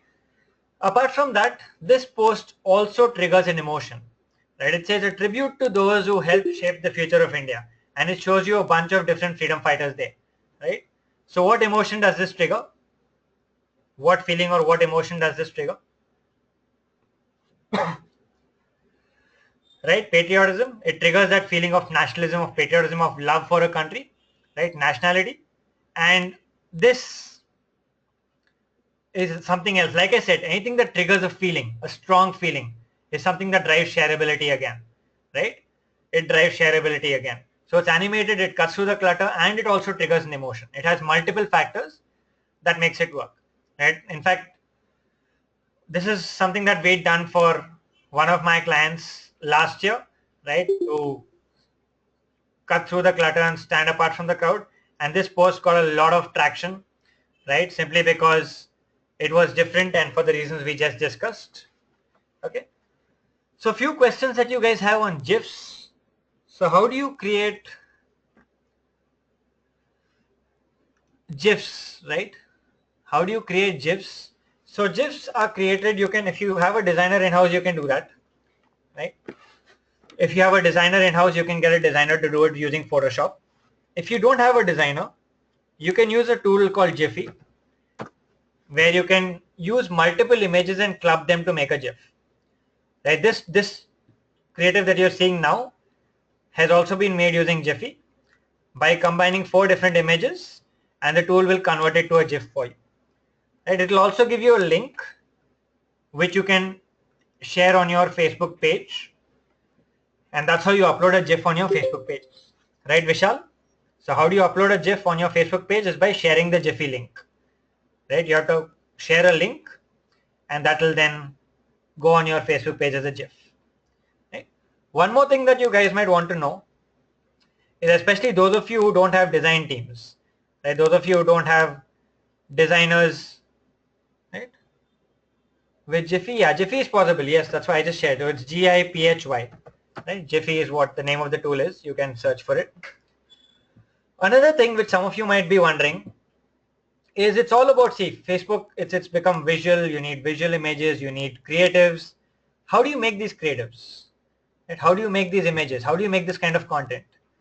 Those of you who have design teams, good. Those of you who know Photoshop, excellent. Those of you who can make your own images, great. Those of you who have designers in-house, that's even better. But those of you, let's say you guys are starting out, right? Let's say you're an entrepreneur, you don't have a design team, right? And you want to create stuff like this. So there are tools that you can use, which you should know about, right? One of these tools is called Canva, right? Canva is a great tool, very user-friendly, where you can create quick images, designs without any knowledge of Photoshop. You can make really good social media images for yourself, right? Some of you have tried it. Preeti has tried it, saying it's beautiful. It is a very, very beautiful tool. Those of you who don't have design teams in-house and you want to make quick designs for yourself, if you're a freelancer, if you're, like I said, an entrepreneur and you're just starting up and you have limited budgets, you guys can use Canva, right? Okay, all right, great. So, and of course, those of you who want to hire freelance designers, there are lots of sites there. You can look at sites like Freelancer, right? You can look at any of the freelance sites where you want to hire a freelance designer. You can also look at Fiverr, Upwork. Yes, Upwork also works. Right? All of these are where you can get yourself freelance designers from. All right, great. So let's move on to the next example. This is another one. This is for Women's Day. Apart from the usual Women's Day post, you can see this one here. It actually shows a house falling apart and a woman coming in holding it together. And then the text says, to the women who hold our homes together, literally, Happy Women's Day. Again, something very different, something that people would connect to, engage with, right? So what do you think makes this post stand out again? Or what do you think makes this post work?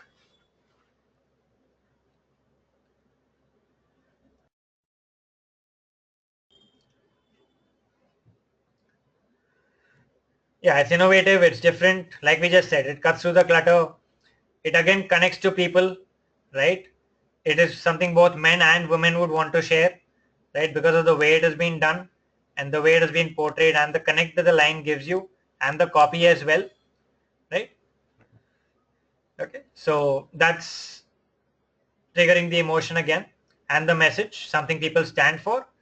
So again, this is the kind of stuff that works. Okay. All right. So we've seen image examples so far. We've seen GIF examples. Right. Let's look at one more. Okay. This post was done by the brand, which you can see there is Tata Docomo. Okay. This was done on Feb 29th, 2016. Feb 29, 2016 was a Monday, right? Was a Monday. And this was the post that they posted that day, saying when there's one extra day in the year and it's a Monday, right? This post did extremely well again. This post got a lot of virality, a lot of shares. Why do you think it worked?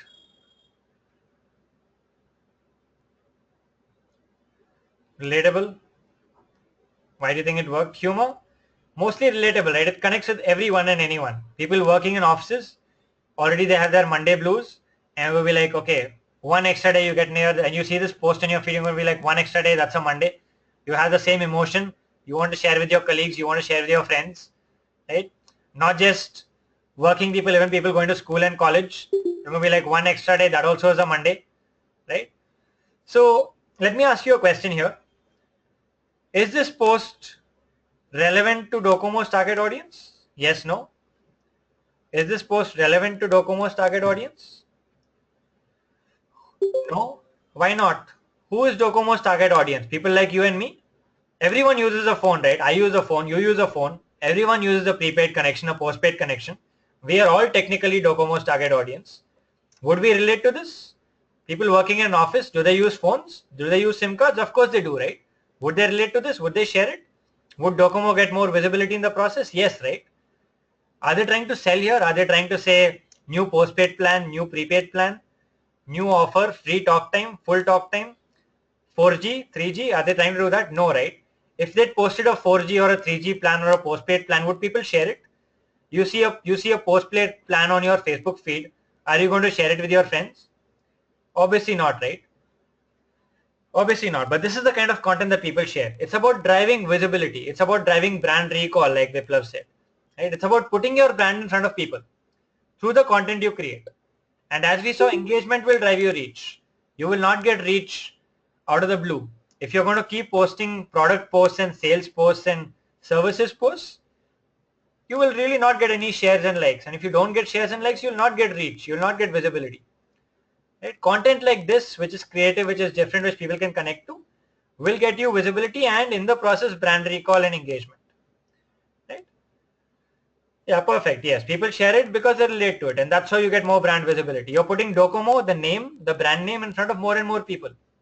When I share this post and I have 1,000 friends, my 1,000 friends will, or at least some of them will see the Tata Docomo brand with this post, right?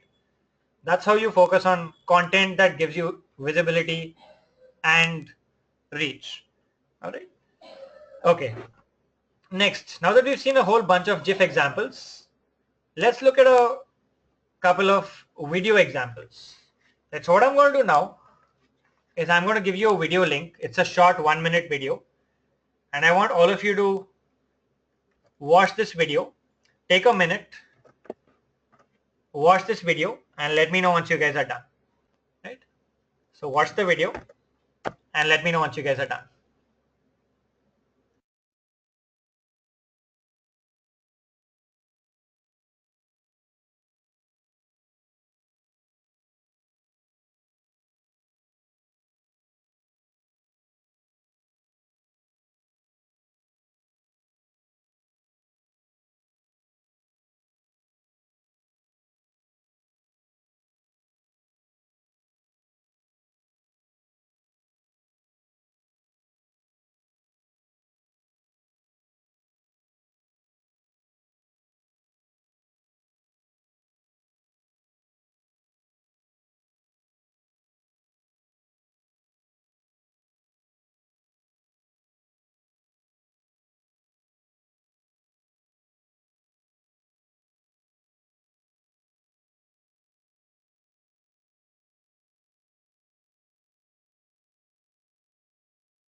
Alright, everyone's done.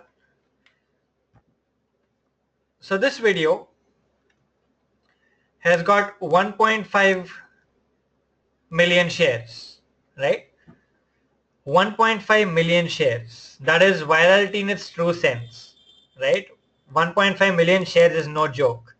59 million views, 550,000 likes, and 1.5 million shares. Now I want you guys to tell me what caused this video to get 1.5 million shares. That's a massive number. That's an astronomical figure. Why? Why do you think this video got 1.5 million shares? All of you watched it, so why? Why do you think? What did it have in it to get 1.5 million shares? Informative, unique, destination, okay, meant for beach lovers, different beaches. It shows connectivity to different beach locations that people would explore. No one knows about these beaches. It's attractive, right? It's everyone's dream to see such places, all right. Beautiful content, unexplored beaches, geographical possessions, aspirational, beautiful pics, and it's global and it was exciting. Knowledge, travel point, entertaining, informative, connectivity. And yeah, Hitesh says, like Hitesh pointed out, even the caption has been paid so much attention to when it says beach please. So yeah, okay. Unusual and unique experiences across the globe people can explore. The music was inspirational, says Kaushab. Yeah, okay, showing the destinations in such a different way. Colors and textures, making the audience want to go there. Beaches and sands, global travel and music with creativity. Connects the world through beaches, showing unexplored beaches. Okay, just still, I mean, most of you got close, but why would people share it? It's fine, okay, it's informative. What else? It's informative, right? Okay, done, it's informative, it's different, it's cool, it's amazing, all that. But what? Why? Why would it drive 1.5 million shares? Okay, let me put it this way. Let me ask you another question. How many of you, while watching this video, at least some point, went like, wow? At least at one point. How many of you went like, wow? How many of you? At least one point during the video. Yeah, everyone, at least at one point. Some of you at multiple points, some of you at one point. So it triggers that feeling of amazement. It triggers that feeling of, oh my God, this is so wow. I didn't know, this is so amazing. And what do you want to do then? Yes, like Rohit said, I want to share that wow moment with everyone. I want everyone to know. And it's also about sharing first, right? If you look at psychology of why social media or why people share on social media, it's for multiple reasons. One is when they stand for something. One is when they want to tell people that I found it first, right? I found it, immediately I share it. Before anyone else shares it, I share it. I'm like, okay, this is wow. And I was the first one to share something wow, right? So it's about triggering the feeling of amazement, triggering of telling people that, I want to, or you'll share with your friends and say, I'm going to go here next. Right? How many of these beaches have you seen? Right? How many of these beaches have you been to? Like, I'm going to go to this one next. Like, this one is on my bucket list. Right?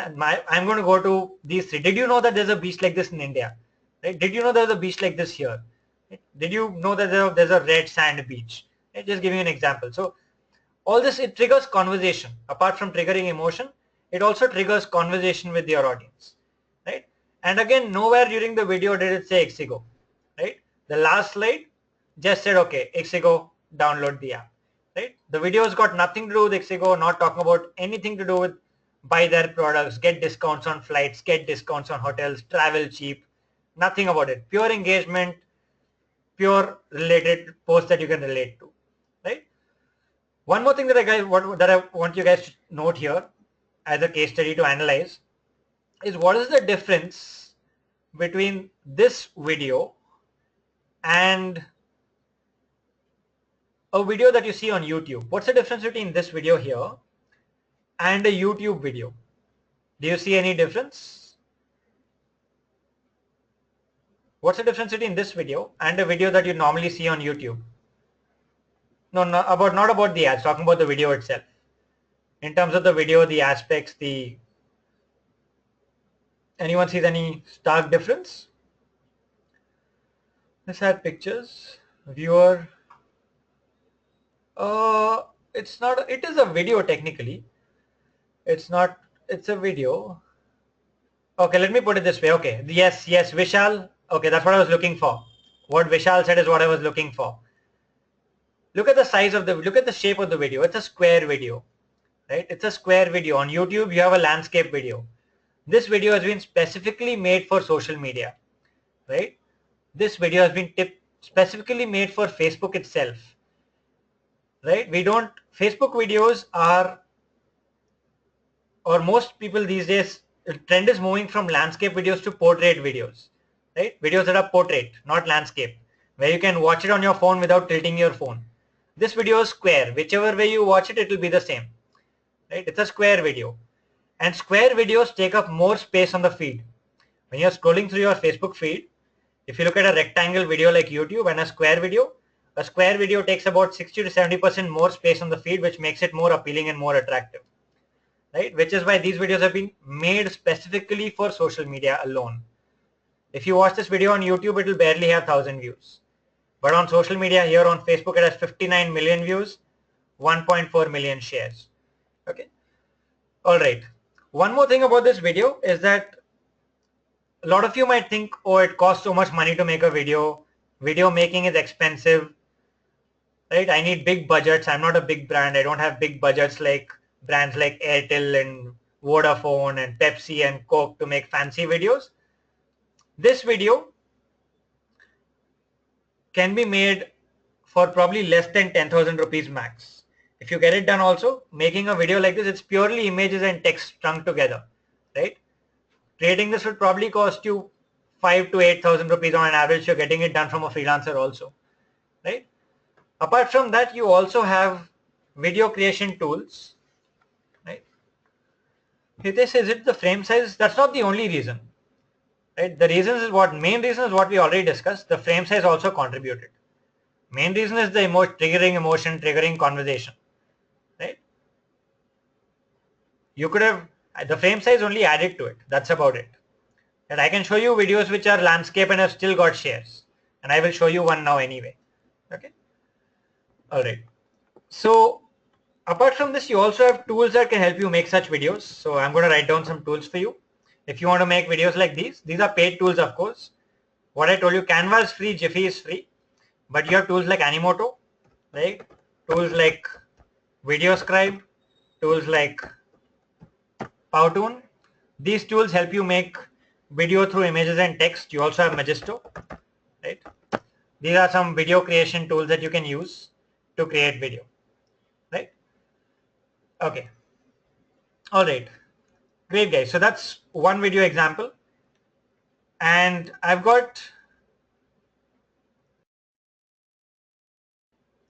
we have one more example left.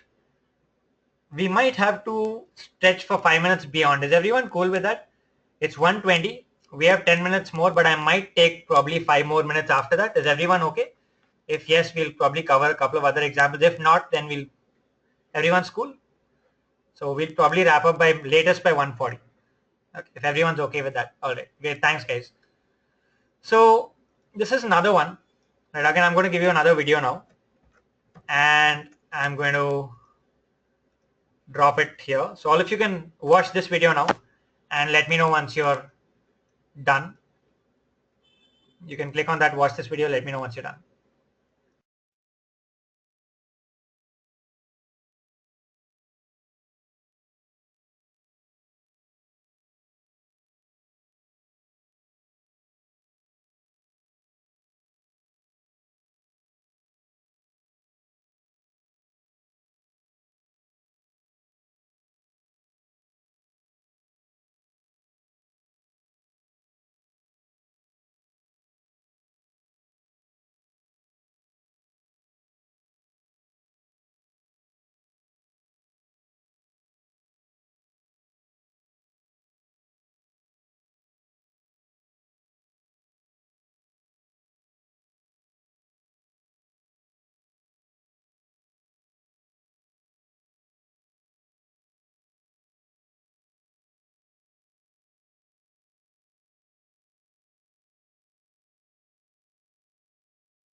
Done, guys? Everyone? All of you done? Yes. So this video again, so this is not a this is not a portrait video, this is a normal landscape video. This video has 43,000 shares on it. So what caused this video to work? Why do you think this video got over 40,000 shares? Obviously it triggers emotional connect. It triggers one of the world's most powerful and strongest relationships, which is a mother and child relationship. And it triggers that emotion, right? A very strong relationship. Apart from that, what I also want you to know, apart from the fact that it triggered emotions, did you see the beautiful brand connect in the end? What does Practo do? What is Practo? What does the brand do? What does the brand do? What does Practo do? All of you know. Yeah, it's a listing site for doctors, right? And did you see the connect in the end where the video ends with the line saying, to the first doctor you ever called, Happy Mother's Day, right? So it's also a great video with a very, very beautiful, subtle brand connect to it, right? It is very, very connected to the brand. And that's how you come up with creative content, and that's the kind of content that really works, right? Saloni says, does it depend on landscape view? It doesn't. Ideally, see, if content is awesome, it will do well anyway. If content is awesome, the size does not matter as much, right? If content is awesome, size does not matter as much, or whether it's square or rectangle doesn't matter so much. But all I'm saying is, when you make square video, it can be more impactful, but your content has to be great. If your content is great, whether it is square or whether it is rectangle, it will still, sorry, if your content is not good, whether it is square or rectangle will not make any difference to it. Landscape portrait doesn't come into the picture at all if the content is not great. Okay. All right. Okay, guys. So last one for today. This video is a little long, so I'm not going to ask you to watch it now. Have any of you seen this? This video has been going viral over the last 10 days. This was posted on March 30th, 9 days ago. How many of you already seen this video? It's been going viral over the last 9-10 days. Some of you would have seen it, I'm sure. Everyone's been sharing this video from Wix. It's about transgenders, and talks about two social issues, transgenders and adoption. Right? It's a video by Wix, and it's got 67,000 shares in the last 9 days. Right? It's being shared a lot. It is still getting shared. Right? So I'm going to share the link with you. You guys can watch it after the session. What you learn from this is that social causes, right? Anything that people stand for, that people want to stand for, like anything about social causes, things that people care for, issues that people care for, always work. Which is why brand campaigns which talk about social issues always work. And you'll find so many of the examples. How many of you have seen the Ariel Share the Load campaign? Ariel, a couple of years back, had come up with a campaign about share the load, where they said, why should only women do the laundry at home? Men and women should do it together, about sharing the washing machine load, right? So campaigns like that always do well. There's a campaign, what about Whispers Touch the Pickle, right? Whisper did a campaign on Touch the Pickle. Again, it's a social issue, right? So all these campaigns are things that connect. Anything that is talking about a social issue that people care about, care for, connect with, always does well on social. And this Wix example, which has been doing the rounds for the last 9-10 days and has got over 60,000 shares on it, is another great example. So I'm going to share the link with you. Please watch it after the session, and you'll understand again why it got those shares. So I'm sharing the link. Please watch it after the session, right? Great. So for now we are done with different examples that we had to see. We've looked at different content case studies. We've looked at images, GIFs, videos, analyzed what works. Now we have a good idea of what works on social, what works on Facebook in terms of content. So when you create content for your brands, now you have a very good idea of how to approach it. What kind of content should you post? What kind of content would really get you awareness and visibility, right? Okay, so next now I'm going to take you through your assignment for the day. So the first assignment is for people who do not have a Facebook page. The few of you who don't, you guys will have to create a page. How do you create a page? I've shared the link with you. right? So you can come to this, click on that link, you'll come here. You can choose your page type. You have 6 types to choose from. So if you're a local business, you will choose this one, right? If you're a company, organization, institution, you'll choose this. If you're a brand or a product, you will choose this. If you're an artist, this entertainment page or community page here. So to give you an example, if you're, let's say, the brand Domino's Pizza, you choose a brand page. If you're the company that owns Domino's Pizza, let's say you're Jubilant Foodworks, which is the owner of the Domino's Pizza brand, you will choose a company page. If you own a franchise outlet of Domino's Pizza in, let's say, Andheri in Mumbai, then you would choose a local business place, right, for your particular Domino's Pizza franchise outlet. If you're an artist or a public figure, so if you're Narendra Modi, then you would choose this page, or any other public figure. If you're Scoop, Poop, StoryPick, BuzzFeed, you're an entertainment page, you would choose this. If you're an NGO or you have a cause or a community page, you would choose this. So choose whichever one is relevant to your business. You can click on it. It'll ask you some very, very basic details, name, address, fill up. It's like filling up a form. So fill up the form. So you should be done. Within 10-15 minutes, you'll have your page up and running. Right? So those of you who don't have Facebook pages, please do ensure you create a page before you come for the next session, because you'll need it for Facebook ads. So please ensure you do it. Okay. People who've got a page already, yeah, that's fine, Kavya. Those of you who already have a page, you don't have to bother. This is for those who don't have a page. Right? Okay. If you don't have a business, okay, good question. If you don't have a business, I'm sure some of you, others of you also have this question.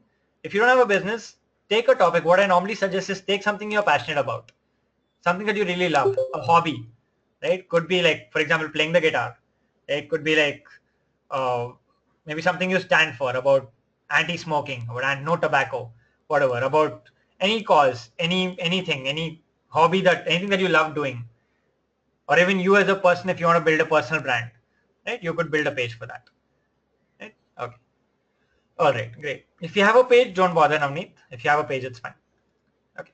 All right, your next one, which is for everyone, the assignment for all of you, even those of you have a page, is this. So this is the link on the LMS to your assignment, where you will come and upload your assignment after you're done. So you click on the assignment here. It will open the assignment file.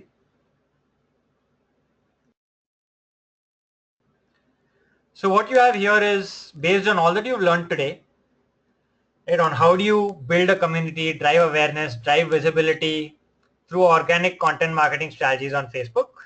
All that you've learned today is what you'll apply to coming up with a Facebook strategy for your brand. Okay. You can pick any one of these 4 cases. 1, 2, 3, 4. Case 1 is a brick and mortar bakery shop. Case 2 is an online movie ticketing store, something like Book My Show. Case 3 is a professional training company, something like Digital Vidya. And case 4, you can pick any case study of your choice. If you have your own business or your own brand or a company that you're working with, always choose case 4, because that way you can immediately apply what you are learning, and that way you get the best out of the course, because as and when you're learning, you're also applying. So if you have your own business, brand, company you're working for, always choose case 4. Saloni, yes, Powtoon is a free tool, and thanks for answering. It's not free, Saloni. It's a paid tool, and thanks Kavya for answering that.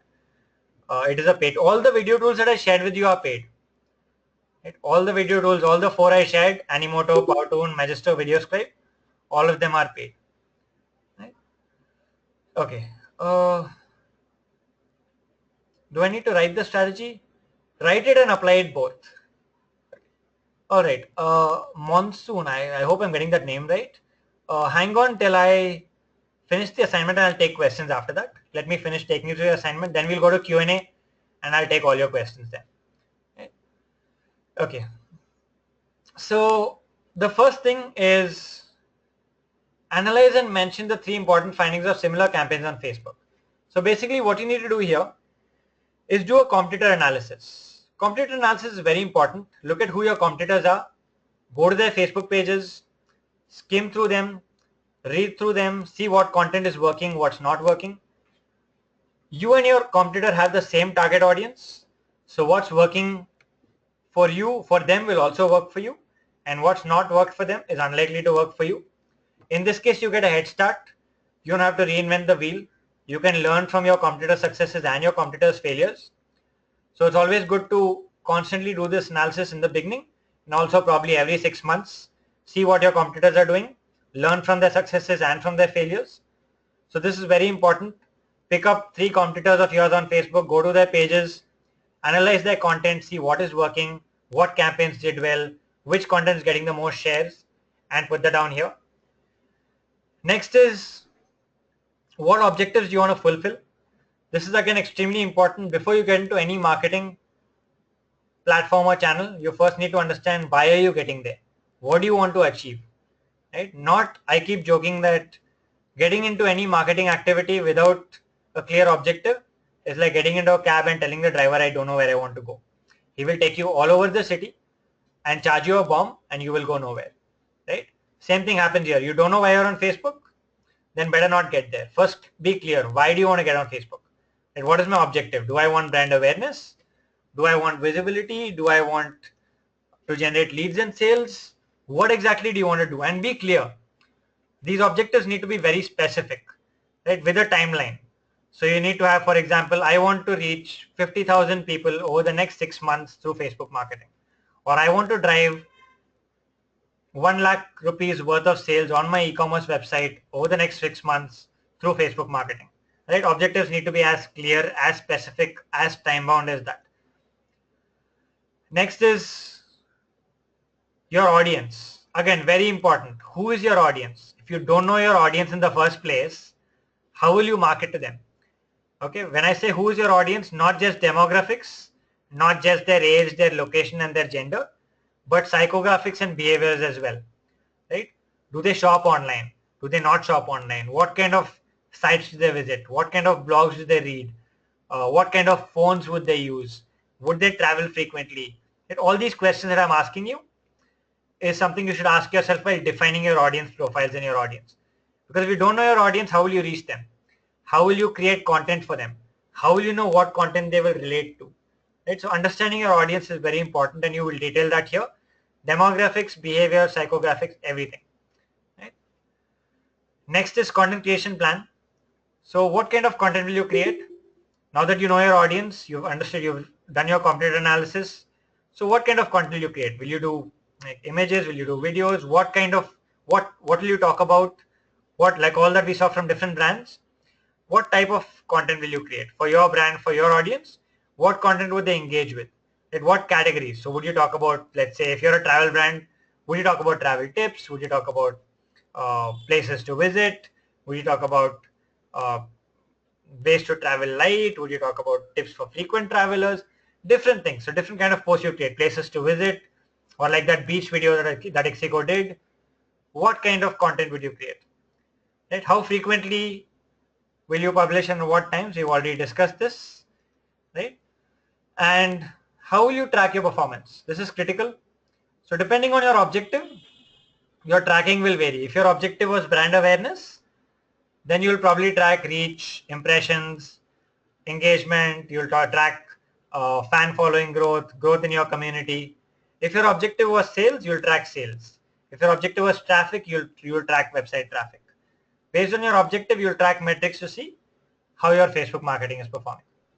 Right? And then anything else that you will do, anything else that you learned, you can add that here. Right? So everyone clear the assignment? Any questions on the assignment? Deadline, Lata, is you'll have to submit it by middle of the week, probably latest by Wednesday or Thursday. Right? So any questions on the assignment, guys? Everyone's clear?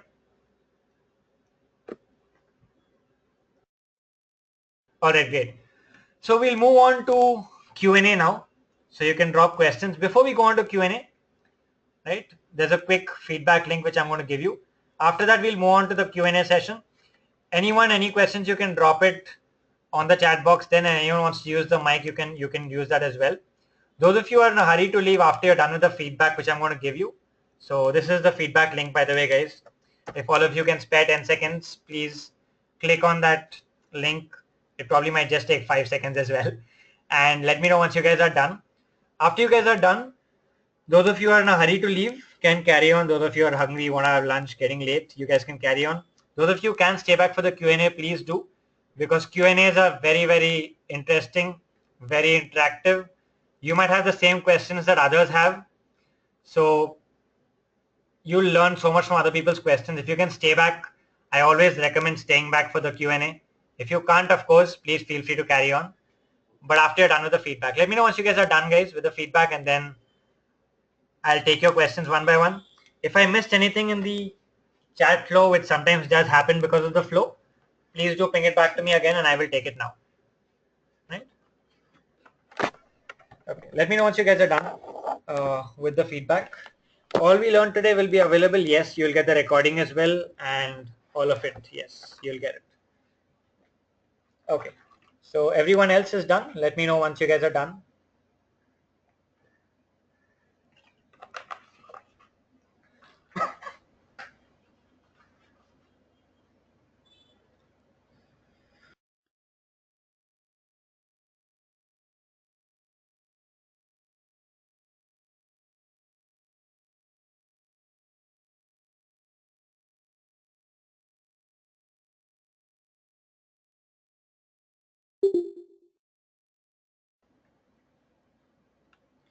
Okay, guys. So here I am back again, and you guys can see me again.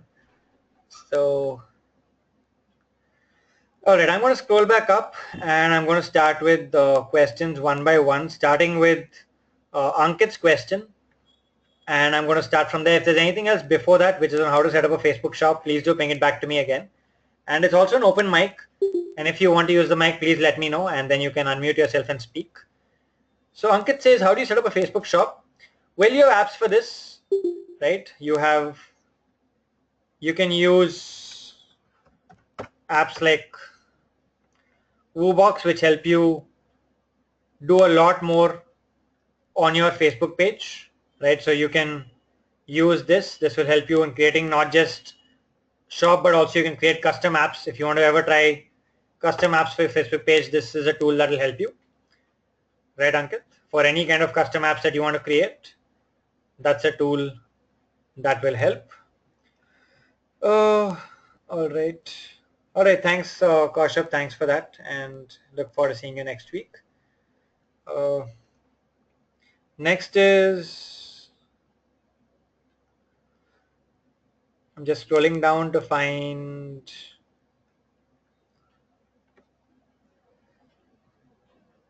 recording link can be downloaded to read offline. Recording link is generally shared on YouTube as a private link. So you can watch it on YouTube itself. I'm not sure if you can download it. Q&A as well. Yes, that's right. Yeah. Yes. Okay. Yes, the Q&A is also being recorded. That's right, Hitesh. Yes, the Q&A is also recorded. It is being recorded. Yes. Yes, it is a paid tool. Woobox is paid. How do we create our own ads? Ashish says, how do we create our own ads? So don't worry about ads. We'll talk about ads next week. Next week, we're going to be discussing Facebook ads in absolute detail from start to finish. So don't worry about that part. We'll talk about it next week. How to use this tool? It's pretty user-friendly, Ankit. Once you sign into the tool, you can. It's a very user-friendly tool. You can follow it stepwise. It's got a very, very user-friendly interface, so you shouldn't have trouble. But if at all you do have trouble when you're trying it out, let me know. I'll be happy to help you with it. If you have any trouble with it, let me know. I'll be happy to help you. Through recording link, can we download reading material to read offline? Reading material, I think you can. You can check with your coordinator on this if you can download the reading material to read offline. You can check with your course coordinator. They'll be able to help you with that. How do we target other countries' audience? Okay. Saloni, good question. If you want to reach out an audience in another country, you will first create content that's relevant to them. Second is you will use ads to target your posts to that specific location. How do you use ads to target them to that location? will be covered in the next Sunday session. So hang on till next Sunday when this particular question, how do you target, let's say you want to target people in Europe, or let's say in South Africa, or let's say in Australia, or any country you want, or let's say in UAE, you can do that. Right? So Saloni, next week when I talk about ads, I'll show you how to do this. Right? Yes, I am, Hitesh. I was. Okay, is it that only Hitesh can't see? Can you guys not see me? I think you guys can, right? Can you guys, am I visible to you guys? Can you see my webcam on? No? Some of you can, some of you can't. I'm not sure why. Okay, some of you can. I think those of you are using the not at the start to. Okay, fine. In that case, I think you guys are using the web feature. Maybe that's why you can't. But otherwise, if you're using the downloaded GoToMeeting app, okay, it's Chrome. Yeah, if it's Chrome, then you might not be able to. But if you download the GoToMeeting app, then you should be able to see my webcam as well. I think if you're using it in the browser, then maybe I think you can't. But if you're using it as a downloaded app, if you download the GoToMeeting app, then you should be able to see me, which is probably why some of you couldn't see me in the beginning as well. All right. So maybe, but it's okay. Like I said, I don't think you're missing much. I don't look like Tom Cruise or Ranbir Kapoor, so it's fine. You're not missing anything. It's okay. Yeah. Okay. Coming back to the question. Wondering if I don't have the feature. Okay. Which things need to care? What do we need to look at before we publish a post? Ashi says, before we publish a post, what do we check? So like I said, on Facebook pages, when you're publishing a post, the first thing that you check is it relevant to your audience? Like I said, ask yourself that one question. If you were your target audience, would you share the post? Right? Would you engage with it? If you as your target audience would engage with it, then you go ahead and post it. Otherwise you don't. That is the first basic question that you would ask. If that is in place, then you check other things. You check, is your creative good, right? Is the creative error free? Is the text that you're posting, is it error free? It's basically a hygiene check. You're checking for, are your brand guidelines followed, right? Is your text that you have written, is the copy good? The post copy, is it connecting, right? Is your text that you have written, is it absolutely error free? No spelling mistakes, no grammatical errors, a basic hygiene check. This is broadly what you check before you actually post something to a Facebook page, right? Of course, the most important thing is, would it connect with your audience? That's the most important thing, right? Okay, Sunny says, how to invite friends to like my page? Well, that's pretty straightforward. You can go to, let's go to Digital Vidya's page, and you can invite friends. So you can always say, there'll be an option to invite friends to like your page. You see this here, Sunny? You have this option here which says invite friends to like your page. I can click on invite friends, and then I can invite all my friends. I can just click on invite, whoever I want to invite, right? So that's how you invite friends to like your page. Is that clear? Okay, great. All right. Just going to scroll back to the next question.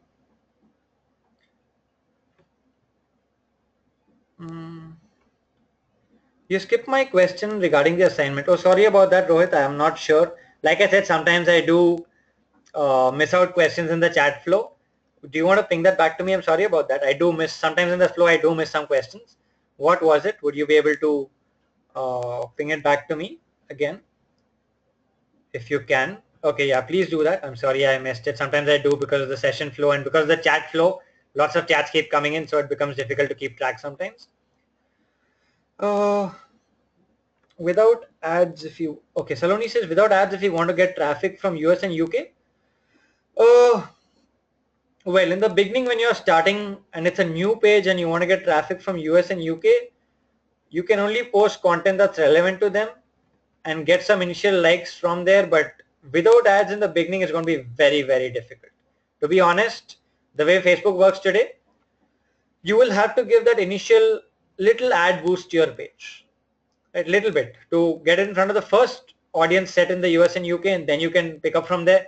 Without that, it's purely, you'll have to do it organically, probably post in US, UK specific groups, Create content, post it to your page, share it in US and UK specific groups, and that's what will probably help you. If you want to do it organically, this is the only way out. Create content relevant to the audience in US and UK, find groups that this audience would be engaging with, and share it on those groups, get them to like your page from there. That is the best way to get started with it. Right, Saloni? Okay. All right. I'm just moving to the next question. Rohit, I'm just coming to yours in a minute. Hang on. I'm just scrolling past the rest of the questions.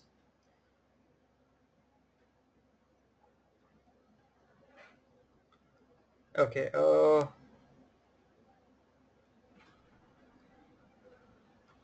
Is there a mobile app? Yes, Hitesh, there is a mobile app for GoToMeeting as well. You can use that. Ashish says, how do we improve our page performance? Like how many ways? Okay, if you want to improve your page performance, like I said, the base thing is your content and the engagement it drives. If you're able to only post awesome content one after the other, you will automatically see your page performance going up. Everything else is second. Right? Everything else second. Use the latest techniques. Like I said, use video, use GIFs. There's something that's coming up. Videos are working really well on Facebook. So if you can create video, really engaging video like the ones that we saw, I showed you a couple of examples as well, that works. Right, so focus on creating engaging content, focus on staying ahead of the curve, focus on the latest trends that are catching up, which most people are not doing or leveraging enough yet, and that's what will drive your page performance in the long term. Okay. How many hashtags are feasible to use for Facebook posts, says Saloni? Okay, good question, Saloni. I'm going to throw this question to you guys. Oh, before that, Rohit's question on the assignment. Do we have to do assignment same format on LMS and upload it as a PDF as a new document? Yes, that's correct. Yes. If you want to change the format a bit, you can feel free to do that. But I'd recommend following the same format, changing it to PDF and uploading it onto the LMS. Right? Okay. Saloni's question on hashtags. How many hashtags should we use on Facebook? So go back to the fundamentals. Like I said, if you go back to the fundamentals, you can never go wrong. All of you are active Facebook users. Let me ask you a question. As an active Facebook user, not as a marketer, how many times in the last, let's say 6 months or 1 year, have you gone to Facebook as a user and searched for a hashtag? How many times? How many of you have done this as a user, gone to Facebook and used the search bar and searched for a hashtag? How many of you have done that as a user? How many of you have done that? Never, right? As users, Facebook, you generally don't search for hashtags as users, right? Most people do not. Which this mostly you do it on, like Rohit says, you do it on Twitter, you do it on Instagram. Instagram, you search for hashtags. Twitter, you search for hashtags. Facebook, hashtags are generally not native to Facebook. So which tells us that in your Facebook posts, using hashtags are not going to help you too much. Honestly, hashtags on Facebook will not give you an upside.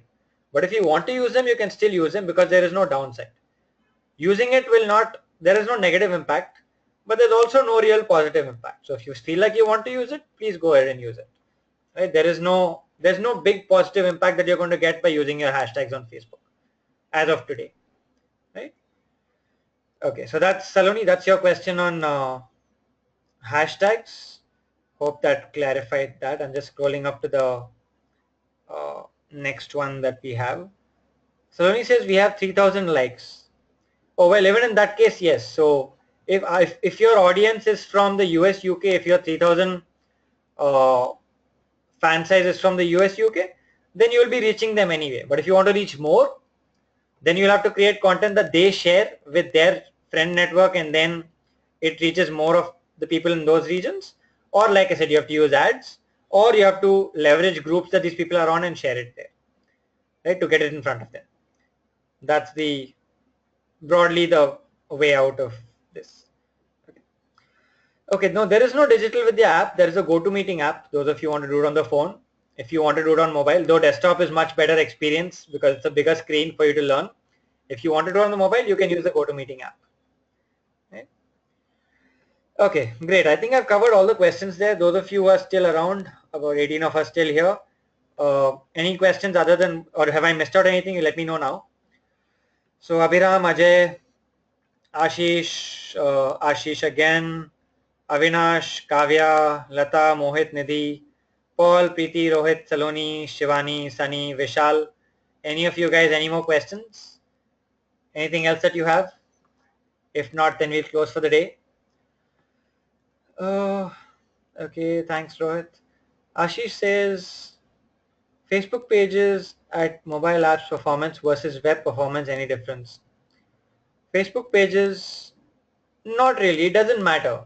See, your Facebook page is the same whether it's on the app or on the web, right? So honestly, there's no difference as such.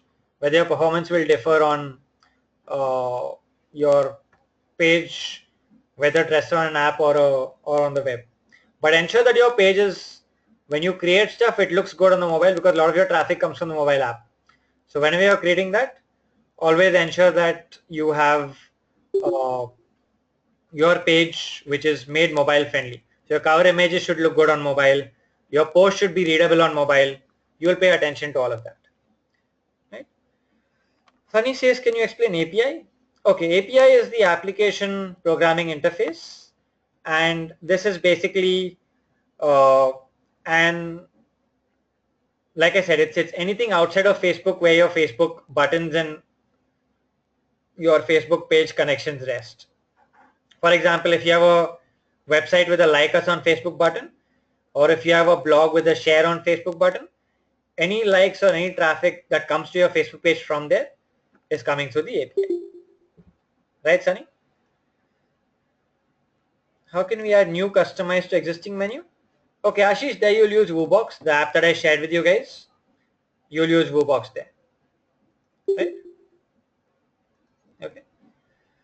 All right. Anything else, guys? Any other questions? Those of you are still around. Anything else? If not, can we close for the day? Anything else, guys?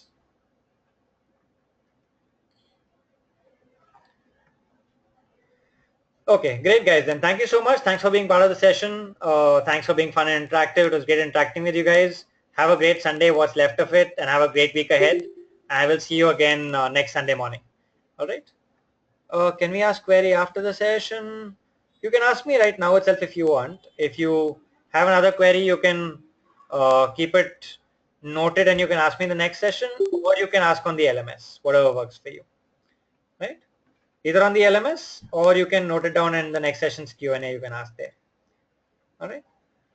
All right, great guys. Thank you. Via email, you can email the coordinator and they will get it answered for you. Okay. All right. Great guys then. Thank you so much. Thanks for being part of the session. Have a great Sunday and a great week ahead. And I will see you again next Sunday. All right, with Facebook ads. All right. Thank you. Thanks. Take care. Bye.